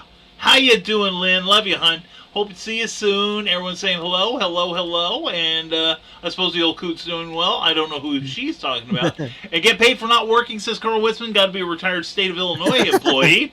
They couldn't wait to get rid of me. Kind of like the water company and me. Cindy Captain goes, is the bar a speakeasy? If not, why don't the heroes go there? I get the feeling that it's on the down low, like the really down low. Yeah. And also that the heroes wouldn't be caught. I mean, if they knew where it was, they'd be like, there's no need to go there. They're not a threat. Yeah. Yeah. But now when they start and scouting we know where they are. when they start scouting the city, they're looking up people on a one-to-one basis. Maybe they don't know where it's at. I'm not sure, but Yeah.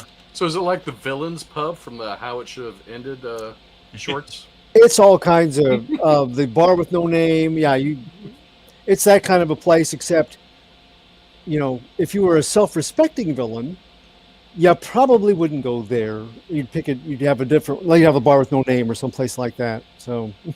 Yeah. And Cindy Cap says, so you can't tell the good guys from the bad guys without dramatis personae. We'll take that as a yes. And thanks from Carl Witzman. Thank you for the great question, Carl. And thank you, Clyde Hall, for the great review. Thank you. And speaking of great reviews, yes, definitely. Huzzah. Yep. And speaking of great reviews, Joe, you ready? Yep, we're going to do this. Number 3. 4. 58. No phone this week here. 58. However, we're going to talk about a book that I haven't talked about in a long while here, which is Hitman. Now, I would say maybe a couple of months back, it did issue number 1 of Hitman. And if you don't remember, you could always go back to watch the original review. But here's the And you should. synopsis. Quick synopsis before I go into issue number 2 here. You have if I could say I don't want to call her a sex worker, but she's more of a masochist worker. Sex worker. The lady of the night. Lady of the evening, who has special clientele. She gets a phone call from one of her clients to come back earlier than normal because he's like once every 2 week type of person and this, that, and the other, but he's going back to back days. So Lulu tells her bodyguard, who is Danny, who also happens to be the pseudo boyfriend, about the engagement and everything, and they set out for her to go ahead and do this one rendezvous. So in the middle of that rendezvous, it turns out that something else went down. And that one thing that was going down was the person who she was supposed to meet had stolen these diamonds from this one group of people who we don't know as of yet. So as Lulu was about to get ready to do her job, Danny, who was sitting there monitoring on the casino cameras, saw what was going on. He rushes in. He confronts everybody at the same time. Gunshots rang out. Danny gets hit, but the other 2 people get killed.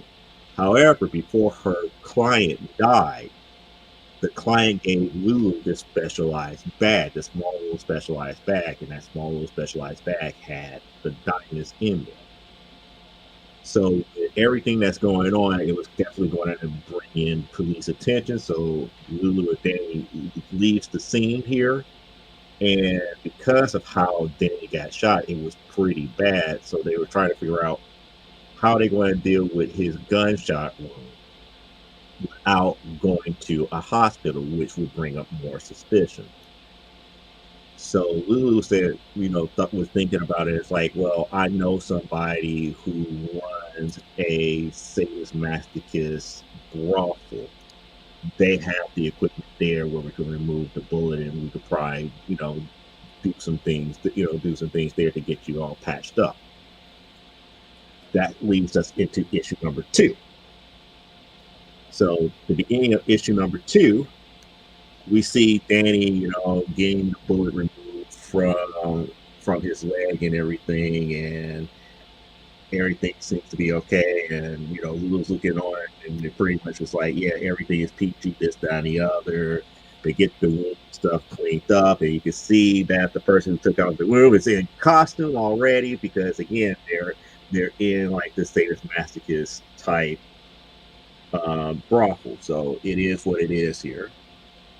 So because they are good friends, the person who owns it's like, hey, you can have this room over here. You could, use it for him to rest up. And again, with all this sadist masochist and dominatrix type stuff in the room, it's kind of like leads into the whole thing about her, her actual chosen profession, Lou's chosen profession and everything. So the good friend is pretty much, tell them, yeah, go ahead and get cozy, this, that, and the other, don't worry about it. And then Lulu was up there, it's like, well, I need to change the clothes because the people are seeing me this, dressed this way. It's like, do you have something that I could wear? And then she was up here like making jokes like, hey, I don't want anything like that's a maid and this, that, and the other, yada, yada, yada. So pretty much, the good friend gave Lulu to give to Danny some pain medication and everything that kind of helped the pain from his leg and whatnot. So he takes some and everything, and they're talking about their relationship as far as where things are going. It's like Lulu was up here, it's like, thanking Danny for everything. He was like, hey, it is what it is. We're in this together, this, that, the other. This is how I feel about you, this, that, the other. And she's kind of like really playing it off to the left again. And we see a lot of that in issue number 1, but it really comes back, to haunt them, because Danny realized that what's going down is something happening with the triad. And we don't know exactly what's going on, but whatever dude gave to her, the triad wants it very bad. So, Danny is up here trying to comfort Lulu, but at the same time trying to, make it seem like, hey, it's more than just that. I'm really interested. And then she kind of pulls away. It's like, what, fuck the whole, whole lovey-dovey stuff. We got other things to do. I need to find, another outfit. And we need to figure out what our next step is going to be. So getting past all the advertising, because it seems like in the very beginning was like a lot of ads and whatnot. So we get back to, Lulu's friend who just get off the phone. And I guess the person that she got off the phone with is the person who owns the diamonds and whatnot, because she kind of like acting real strange when Lulu comes back around and asks, it's like, hey, what about the clothes, this, that, the other? And it's like, yeah, this, help yourself to anything that's left over by the clients and this, that, and the other. Tells her where everything is at, and you notice she's leaving the premises. So that does not bode well. So outside, everybody's gathering around. They're trying to, get everything together. They're trying to get the strike force together to, to come after Lulu and Danny.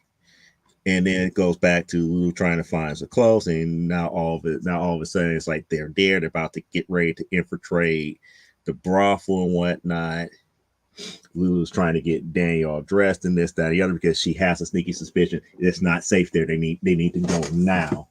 And before they could get Danny dressed, they break in, and pretty much Danny's leg can't support his weight. He cannot run. It's pretty much one of those things. It's either if they both go, they're going to end up getting caught, or they have to make a choice of either staying and fighting, or one of them will have to get away. And they kind of get into that whole argument about everything. And then you have Lulu picking up the dildo to try to defend them with him and everything. And, you know, the first person comes through the door, she hits him with the dildo, knocks the gun out the hand, hits him across the face and everything. And the second person grabs her and whatnot. And then Danny picks up the gun, kills him.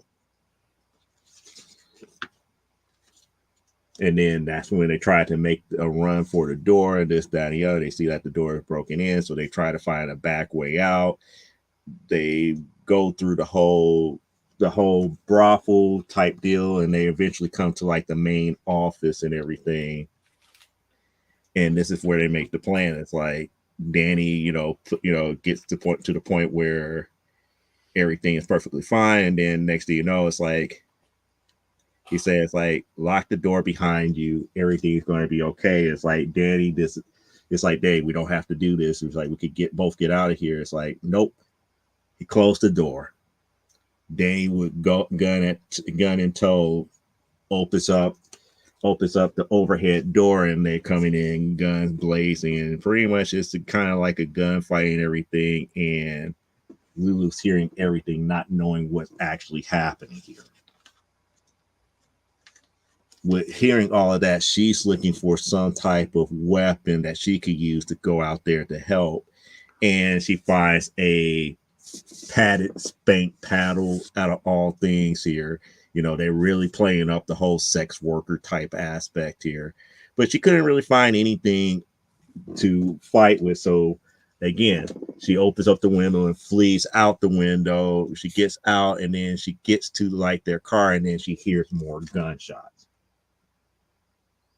And at that point, she's like wondering if Danny's dead. So she tries to go back to see what was going on from the open overhead door. And as she looks in, she thinks Danny's dead. So she holds her mouth from laying out a big gas and everything. She runs back to the car and she takes off.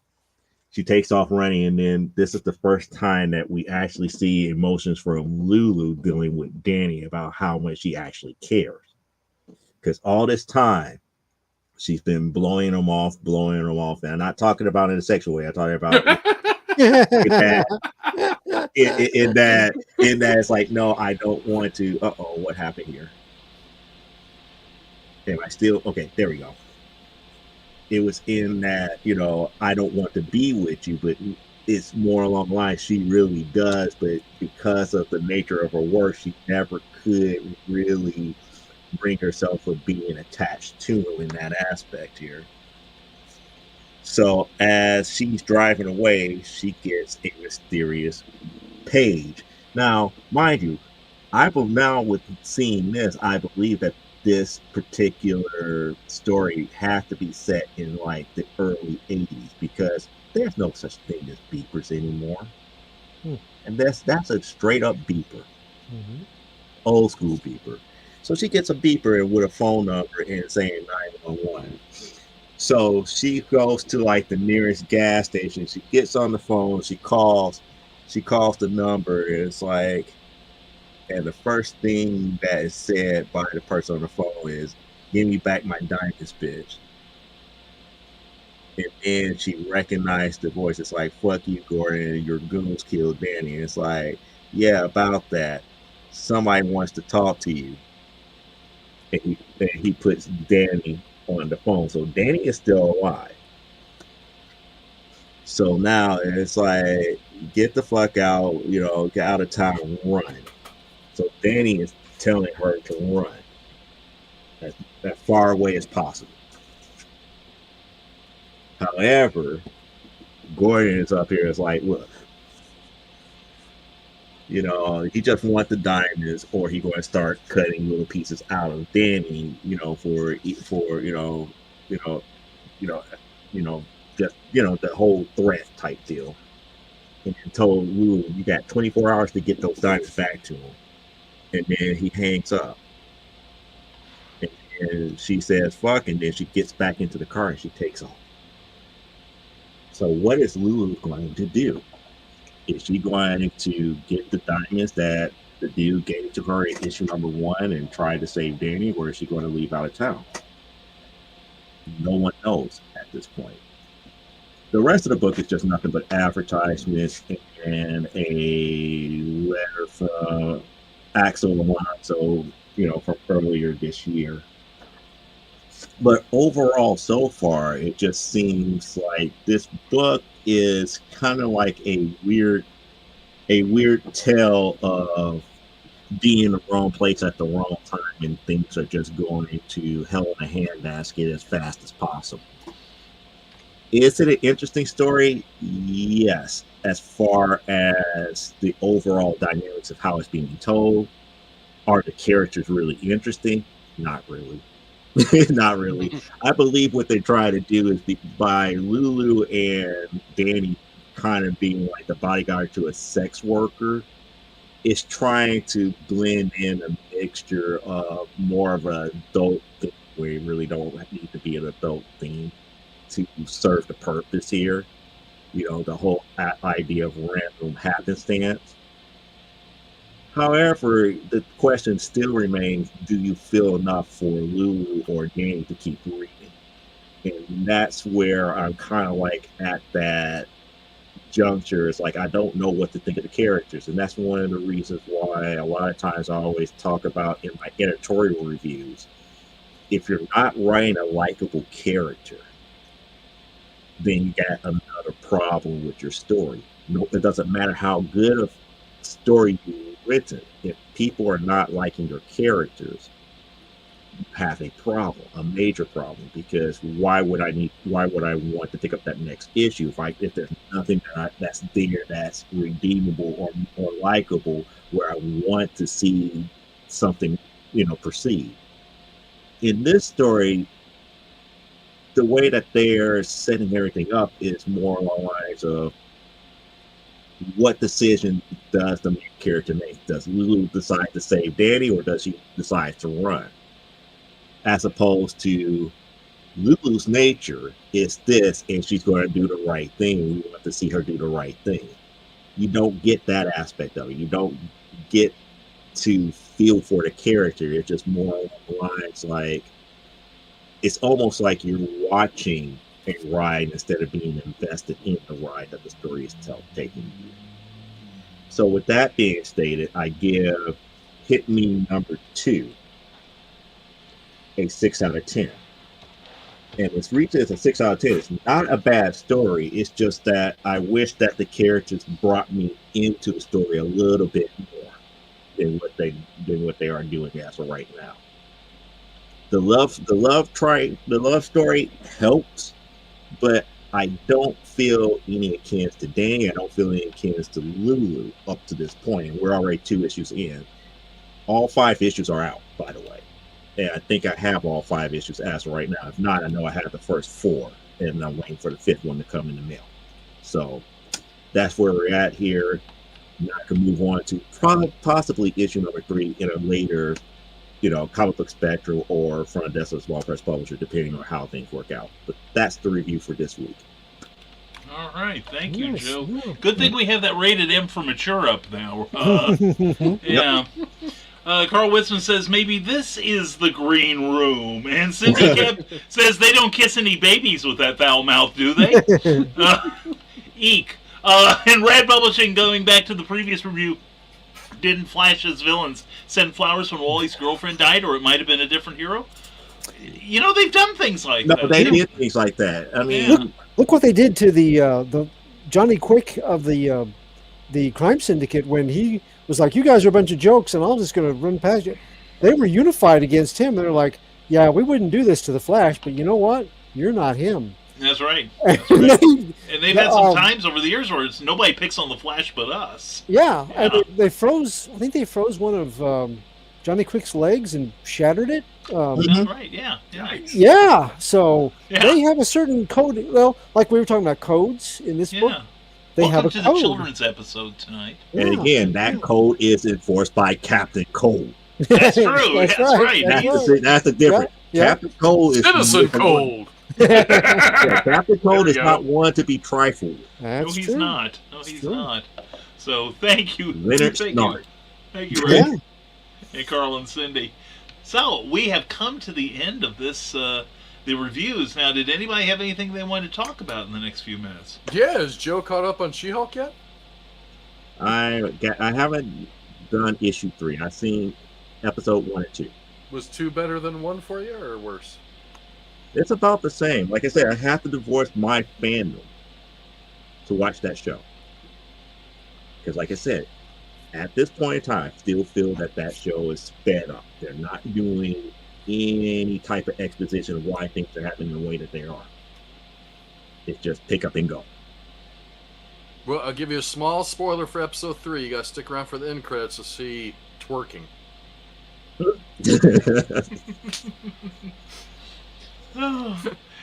Hey, Carl Witzman's got to run, but thank you very much for the compliment. You have a great evening, too. Carl, we will see you soon. See you maybe tomorrow night in the green room. Maybe. Well, I may not. I'll be gone. Yeah, I did see one item this week that now I can never remember their name. The competitor to CGC, CBCS. CBCS, thank you. They lost something like 370 books Ooh. that were entrusted to their care. So slabbing is taking a couple big hits the last few weeks. Ouch. Yeah, somehow when they gave it, my understanding is the powers that be gave the comics to somebody to grade at home, and somehow between there and his house, these things have wound up missing, and these were not like, Angel Love number 3. That sort of thing. For those who remember Angel Love, I'm the only one. Wow. Night, Checking Donna. local comic shop. But Angel Love number 3 would still bring a pretty penny on an insurance claim from them too. Yeah, but I'm sure that the graders have insurance, but if they haven't graded those comics, how can they tell how much to ask for? No, well, have you ever submitted in to get a slab? Because you do put a value on there. That's the reason why they have like all the grading tiers. Right. So let's just say like Angel Love is in like the modern grading tier. That's this upper insured level is probably going to be somewhere about $500. Yeah, well. So like your higher tier books, that could get into pretty pennies because that's going to be several $1,000s that they have to pay out in an insurance claim. Yeah. And who knows what chicanery they're going to. I could just see an insurance company saying, well, we can't take the owner's word for it. We have to have them professionally graded. Oh, wait, the professional graders didn't get to it. So we don't have to pay, the huge amount. Because that's how insurance companies run. They don't want to pay out that money. But again, that would mean that their service would be null and void because again, you're trusting these books in their care. Exactly.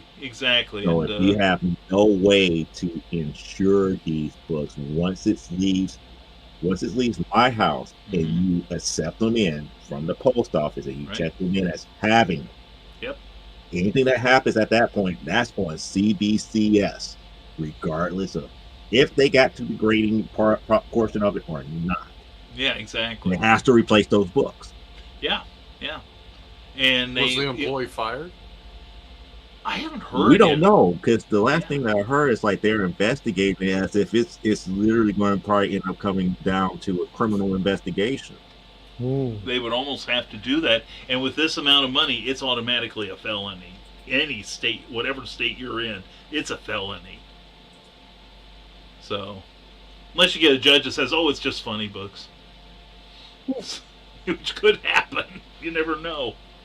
Well, they lost my Fantastic Four #1, and it was Yeah. pre-screened for 4.0. It's like, okay, that's just one funny book. Yeah, that's a $100,000 funny book. But it says 10 cents on the cover. Yeah, that's why that was, it's like both judges are not going to be like that silly. It's like Hopefully not.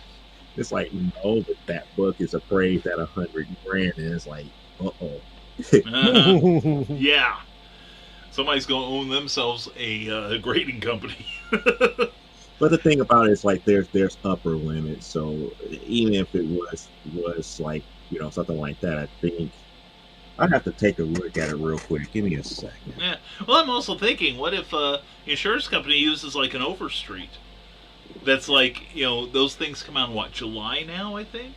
Well, it's not even that. It's kind of like what I was saying earlier, because when you submit, there's upper value limits here. Right, but I'm saying that what if they use as a guide, what if they don't use Go Collect? What if they decide to use an Overstreet that is, depending on when it goes to trial, that is going to be like like a year old and have an old price. What I'm pointing out is, like, I don't think they would go grade price at that point. They would go based upon the actual service that was paid for. So that's the reason why you have to know the value beforehand. They might. It'll be interesting to find out. It's a grading pricing. Okay, Yeah. here we go. But that's going to be That's a mess. the pricing. Hey, okay. Let me do this. Let me bring this over here where I can share the screen for I can Okay. I'm ready. explain what's going on here. So, Okay. education time for everybody. Oh, dear. That's right. It's educational, kids. Run away.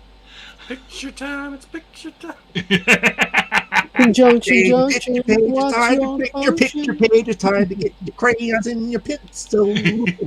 Okay, I've got the full Okay, screen so for you, Joe. let me go ahead and explain the tier system here. Like, this is CBCS's tier system, and this is the company that's in question. Yeah. So you have the newer books, which is from 2000 to present, and from modern from 1975 to 2000.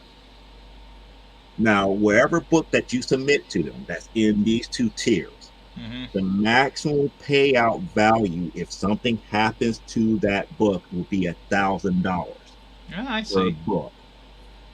No more, no less. So let's just say that you had, like, let's say a Uncanny X-Men #1 that you feel that is like, getting close to 5 to 6 digits. Even at a Vintage Plus or Premium, at Vintage Plus you get $5,000 per book. Right. Your best bet is Premium because it goes over $5,000. But when you look at how much it costs to get that book graded, you're literally paying the insurance cost for them to keep that book safe up under their lock and key. Because the standard process is $300. Their Express Plus, which is like, one of their faster shipping, goes up to $500. It's like if you want it overnight, it's $1,000 per book. Right. So it's like your most costly books or your most valuable books is going to be like your most costly expense when you get on slapped in that aspect, because you won't really submit it up under one of these smaller tiers at all, because they came out way before then. And then, like I said, you always want to insure at the value, get it done at the value of your book, because you could go ahead and be cheap and say, it's like, you know what, I'm going to do my X-Men #1 up under Vintage tier. I'm going to only pay $40 for it. But if they did lose it and they can't get it back, you only getting $1,000 back in return, because that's what you paid for. Yeah. Yes, it is, Cindy. That is impressive. Yeah. So that's the reason why I'm up here saying it's like, it really is not a matter for insurance per se, because each one of these tiers have their built-in insurance policy built into it. Yeah. Well, you just have to make sure that you submit it the right way. Yeah, but the thing is, it's going to be up to the insurance company. Mm-hmm. You know, and And they may say we're only going to go up to a certain value of the books, and then they have to decide how to do it. This is going to be a messy case, no matter It's going to be a what. messy case, but it's always going to be in the favor of CBCS because, again, unless they're doing the premium, Hmm. it's going to be very rarely that you're going to see somebody who submitted like a 5-digit book get 5 digits back for CBCS losing it. So Yeah. the people who lost like the Web of Spider-Man #1 was like a $200 book. Yeah, you probably get your $200 back, but Probably. But but then we don't all know these what was in it bigger yet. books, all these bigger books, just like unless you submitted a premium, you're not getting your money back for it. You're going to Oh, get no. a portion of it back. And then you're probably going to wind up in civil court Mm-hmm. on behalf of the previous owners, because they'll say, well, I entrusted this to your care, and you allowed somebody to steal it. You know, basically, or we say allegedly. We will say allegedly because we do not know, and this has not even gone to anything resembling a trial yet. No arrests have been made. I or wouldn't anything. say allegedly. If an employee took them home and they disappeared, Well, you have to say allegedly. That's what we learned in journalism class until they get convicted. I think this is pretty black and white here. He took them. He went by a comic shop and stole them, or he's got them at home. There we Send them go. To the other service to get credit There we go. for himself. Yeah. And Cindy Cap says, my brother and dad are stamp and coin collector or dealers. They've been called into court to provide approximate values of collections. Yeah, yeah. Mm-hmm. And back when I worked in the comic shop, I had several people that were going to do, you know, like insurance, and they wanted me to grade their comics. But the thing is, I wasn't bonded. Mm-hmm. You know, you have to be bonded for these things, which I think these guys are. So, but I just brought that up because I think it's something we need to keep an eye on, and it could be interesting. You know, with the, could another company come up and say, hey, these, one company loses your comics, one company makes these fake collectibles. I just got through seeing Joe's excellent show a couple weeks ago from the Death of a Small Press Publisher on the Black Flag Comics debacle. So, I think there's an update on that too, but I didn't read about it. oh, is there? Okay. Well, Yeah, the update is that CGC changes their stance again. They're going to grade every last one of those up under a green label, and there are going to be possible grade hits for it as well when they get it. Because again, Marvel has officially came out and put out a statement to say, no, these are not official. You cannot alter these and think that they're going to be official. What we signed off on originally is what we signed off on originally. So you can't just take what we originally signed off of, add something on top of it, and then say it's a brand new period. Yeah. yeah. Well, aren't these? I'm going to look it up on the DC book because I don't have a Marvel near me because I care. You own a Marvel book? I do somewhere. Yeah, it's an Ultra. Yeah, he got that letterbound Marvel book. That's right. One There off. we go. Yeah, I'm looking for the With the leather Indicia. cover that's attached to it. Yeah. Well, I'm not seeing it now, but at least in DC. But I know there used to be, at least, especially now in paperbacks, a lot of paperbacks, they may have dropped it. But basically, they say if you get this book in a mutilated condition, we didn't do it. And let us know who did, because we'll be happy to drag their backsides into court. This is from the days back when we had more newsstand stuff, and rather than send the whole comic, Rip off the cover. Rip off the cover or just the top half. Some of my earliest comics as a kid were like that. Yeah. Same with mine. The old Because my 3 mom for- worked at a convenience store Yeah. that had a spinner rack. Yeah. We were close enough to Sparta, Illinois to get a whole bunch of stuff right from the factory that went into the region like that. Yeah. But, and I remember living in East Central Illinois that we had 3 for a dime. That's how I read Spider-Man #2. Ooh. It didn't have a logo on it, but Mhm. I didn't care. I got to read that thing. It was always like a DC book on one Wait, side, a McFarlane's Marvel on the other, and then Spider-Man like a #2? Charlton in the middle. So Yeah. that's the way it worked. We had a bookstore here in town back in the late 70s, early 80s, where the paperbacks, they tear the cover off, the front cover, and throw it in the dumpster. So I was working for police people, and they would go back there and go dumpster diving and bring up a whole bunch of reading material of great paperback books that just didn't have a front cover. So Yeah. I guess it was for all sorts of publishing back then.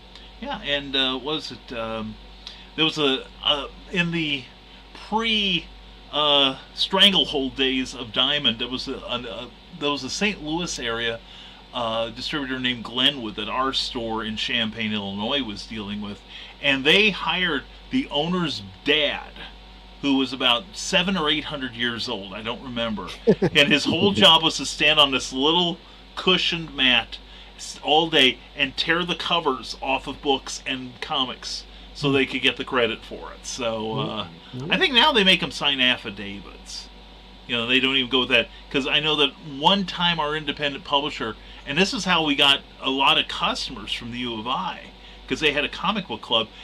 They were trying to get Warlord, and our local distributor just basically would take the bundles of Mike Grell's Warlord and take them straight out to the trash. Okay. Just dump them in and claim the credit, because it wasn't. They felt it wasn't worth, that the sales were so low on that it wasn't worth their while to rack those things. Huh. Wow. Yeah, so that's how we got the Comics Club of Urbana, the University of Illinois, because we didn't do that crap. Hey, Joe, going back to grading services, you've sent in quite a few items. You've never had one lost, have you? Mm-mm. No. Okay. I just got some back. Like I saw the stuff back from what I produced, the Secrets of Studios books back graded. So I sent that stuff in back in April. That's It was in April. We got the gown back just in July. That's not bad. Did So you the do any? losing of books isn't probably a common thing that happens with either one of them normally, I would say. No, probably not. No, I would think they'd be it's very just the careful. volume of how many got lost in this particular incident. Yeah. It's the shocking thing. Mm-hmm. It's not uncommon where one or two may get misplaced in their warehouse, but they're saying they have no clue where these books are at. Period. Yeah. That's the scary thing. Now, to get their books back that fast, I say this because a friend of mine at Comics Cubed in Kokomo, free plug, they sent in some stuff for me to be slabbed. I got some books recently that took about a year. It took actually about 15 months to get them back. Wow. Yeah, and then I had another one that I sent in like early in the year through them, and I got them back like about a month ago. It was pretty fast, and I was wondering, for your stuff, Joe, did you do any sort of expedited delivery? It's just okay. No, Did only not thing I send did in the was books when pre-screen. you thought they did, Brian? I'm sorry? Did they not send in the books when you thought they did, maybe? No, they did. Huh? No, what I did They let me know. pre-screen. I did pre-screen. I did pre-screen for anything that's below an 8.0, or if that's an 8.0 or above, they go ahead and slab. Anything below an 8.0, they just send it back. But they send it back, charging you like $8 or so per book for taking the time to actually look at it and grade it. Yeah, that makes sense. Now, why would one of the services not grade a book, in your opinion? Well, if you submit it in, they're going to grade it no matter what. But if you know beyond a shadow of doubt that it should have a certain grade on it based upon what Overstreet is, and then based upon your experience dealing with that grading company, you can send in, at least I know with CGC, you can send in as a pre-screened copy of this book that you have already looked it over, you have deemed it this grade. They either going to confirm that it's that great or better, or they're going to say, no, it's not, kick it back to you. Okay. And it saves them time. It actually saves them time. Because the biggest part of the grading system, grading process is the encapsulation. Right. Okay. Thank you. I was curious about that. They also have different graders for different tiers. So, like for your older books that you submit in, it's going to take them a lot longer because there's only specific graders for like the Silver Age or Golden Age. Somebody who does modern books would never do a Golden Age book. Right. great. Okay, I can see that. Stuff to that magnitude. So it's like you got a lot of people probably nowadays sitting in a lot more modern stuff. So that turnaround is going to be pretty quick. But when you get some of the older books, like the Silver and Golden Age, it's going to take a lot longer because they look at defects, age marks, all this other stuff to really give you a solidified grade for it. And then the encapsulation is even more delicate at that point. Oh, sure. I can imagine. Okay, that's cool. It's good to know the Has there ever been importance. any instances of counterfeit books coming back to you instead of the books you sent in? No, they Oh. have been No, I meant, counterfeit books I'm being keeping this one. graded This as they were fake one. original. Put it back. This is the color No. copier. He'll never know.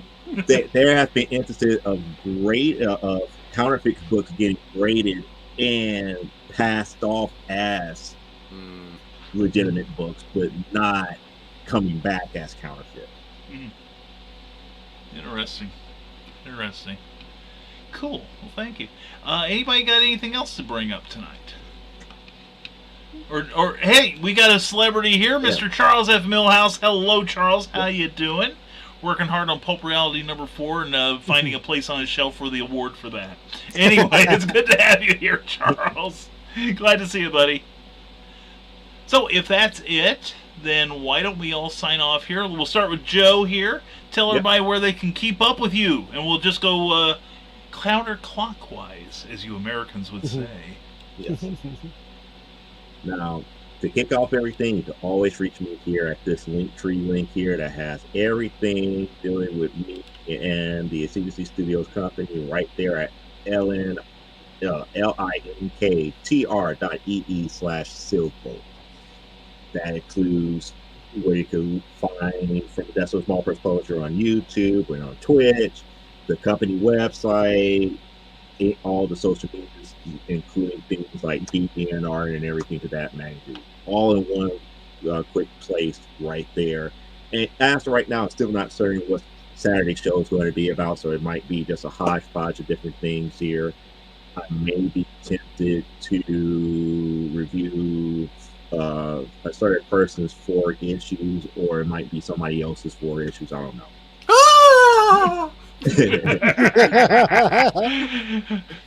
Funny, Eric was here a moment ago. Oh, well, thank you very much, Joe, and glad you made it here. Glad you made it. And now here he is, the little screamer himself, Eric S. Hawkins. Eric Hawkins. You can find me on any social media. Just look at my name. You'll find me. We are going to launch Summitful Adventures in October, hopefully. Pretty much have the Kickstarter page done. I just got to submit it, make sure, go through and add a few more things. I'm revamping my Patreon page. I'm going to try that again. Whoa! Yay! So I know Alyssa's already gone. She's my biggest contributor. Brian is my second longest contributor. And Nice of you to notice. my brother was a member for 3 years. That's how long I've had it. He's still my member. I took him. I had to take him off because I got rid of that middle tier. I'm only going to have a $1 tier and a $5 tier. And because I do have a Discord associated with that, I'm going to start working on the Discord, where I'll do live streams on that once a month for the members and stuff. Where they can ask questions, I'll just draw for them or something like that. So I'm going to work that out. But other than that, I mean, find me and everybody else here on Thursday nights. And if you want to see me draw weird stuff, just check me out after the show. Chili Willy was co-created by Tex, but redesigned by Tex as well. But I can't find out when he was redesigned. It might have been right away. But wasn't Walter Lance the first to design him? I don't think so. No, it's showing it was Paul Smith. Paul Smith was the first one to design. Wow. Okay, interesting. Paul Smith and Tex did the redesign. Huh. Then it says designed by Tex Avery, so I don't know. Interesting. But I found 2 other characters I forgot about when I saw their pictures. Like, ooh, there was a Peter Parrot and Al Johnson. Yeah, Al Johnson. Johnson. Yeah, so I want to sing it. I want to sing Yeah, it. exactly. Yeah, that one. I might do one of them too. I don't know, or I might just not even go on the show. But I've seen a lot of people dropping out left and right on the show, so nobody's going to be there if I don't show up. So You're so responsible. yeah, yep. That's it. So come tune in every Thursday night and watch us. All right. Thank you, Eric. Thank you. All right. And Clyde Hall. Hey, I'm Clyde Hall. Yes, And you are. and you're not, and you are glad. The ones I was a geeky kid. How geeky, you ask? Well, How geeky were you? there you go. I read every Hostess ad in every comic I could find.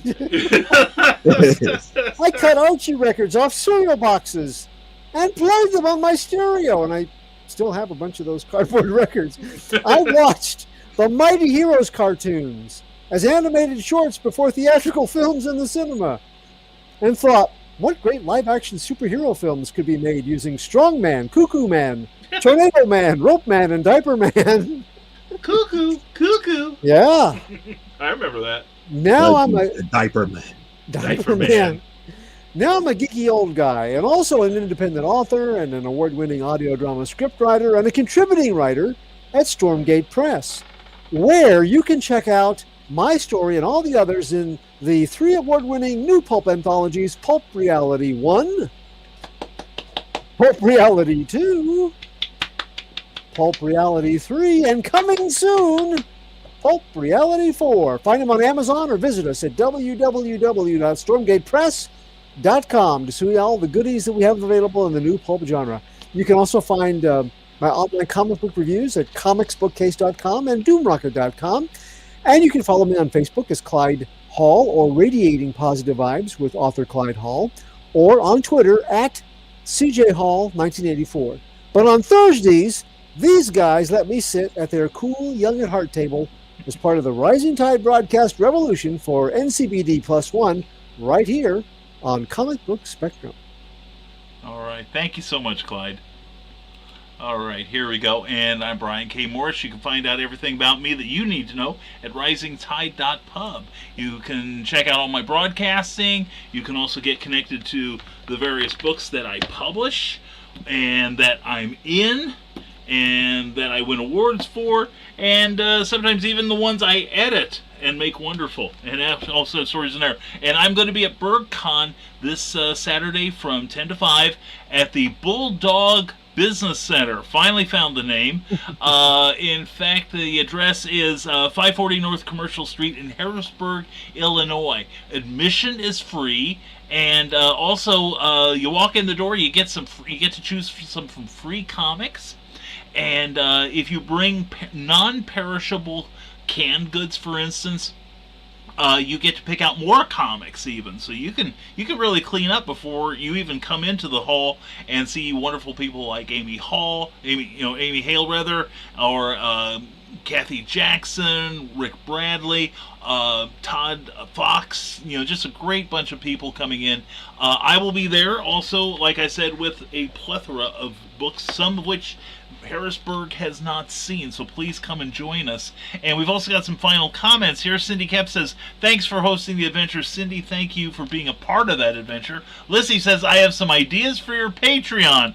And Eric Hawkins says, we'll text them over. That's right. And speaking of which, I have a Patreon page that I forgot to mention earlier. But anyway, it's a page where you can see stuff that I'm working on. Like, I've got to publish my 3rd chapter of Volcana. That'll be coming out soon. I also have a twice weekly blog called Every Blog Deserves a Name. Plus all kinds of fun things in there. Plus I walked you through my COVID travails. But anyway, we give you a lot for your support, your direct financial support. So check us out at www.patreon.com/Brian K. Morris. And also this show has been brought to you by Rising Tide Publications. Check out The Terrors, coming out later this year. And it's not coming out yet because I keep accepting freelance editing things. Cookie's already had that talk with me. And also Plasma Fire Graphics, when the look of your book matters to you.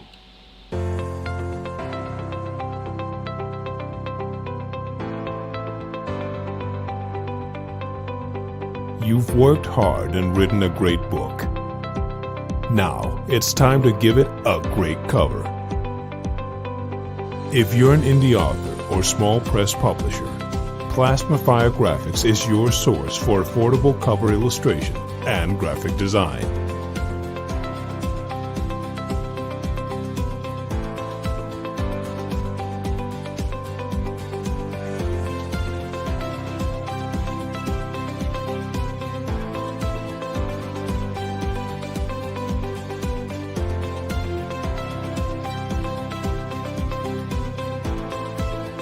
Plasmafire Graphics, when the look of your book matters to you.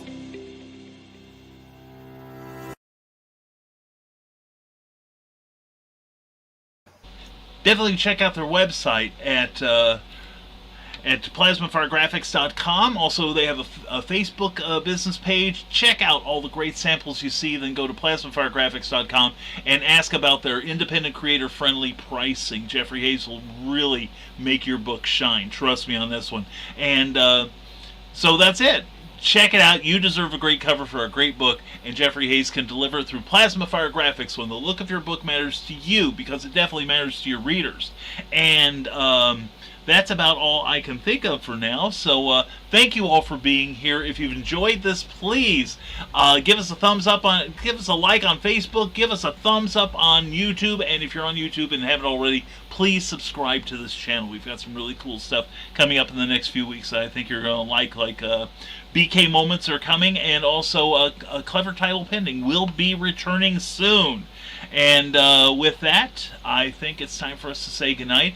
Thank you for being here, and we'll see you next Thursday on Comic Book Spectrum. And as always, stay smart, stay safe, wash your hands, and never apologize for being awesome. See you in Harrisburg on Saturday, Illinois, and have a great week. And keep reading a lot of comic books. You'll be glad you did.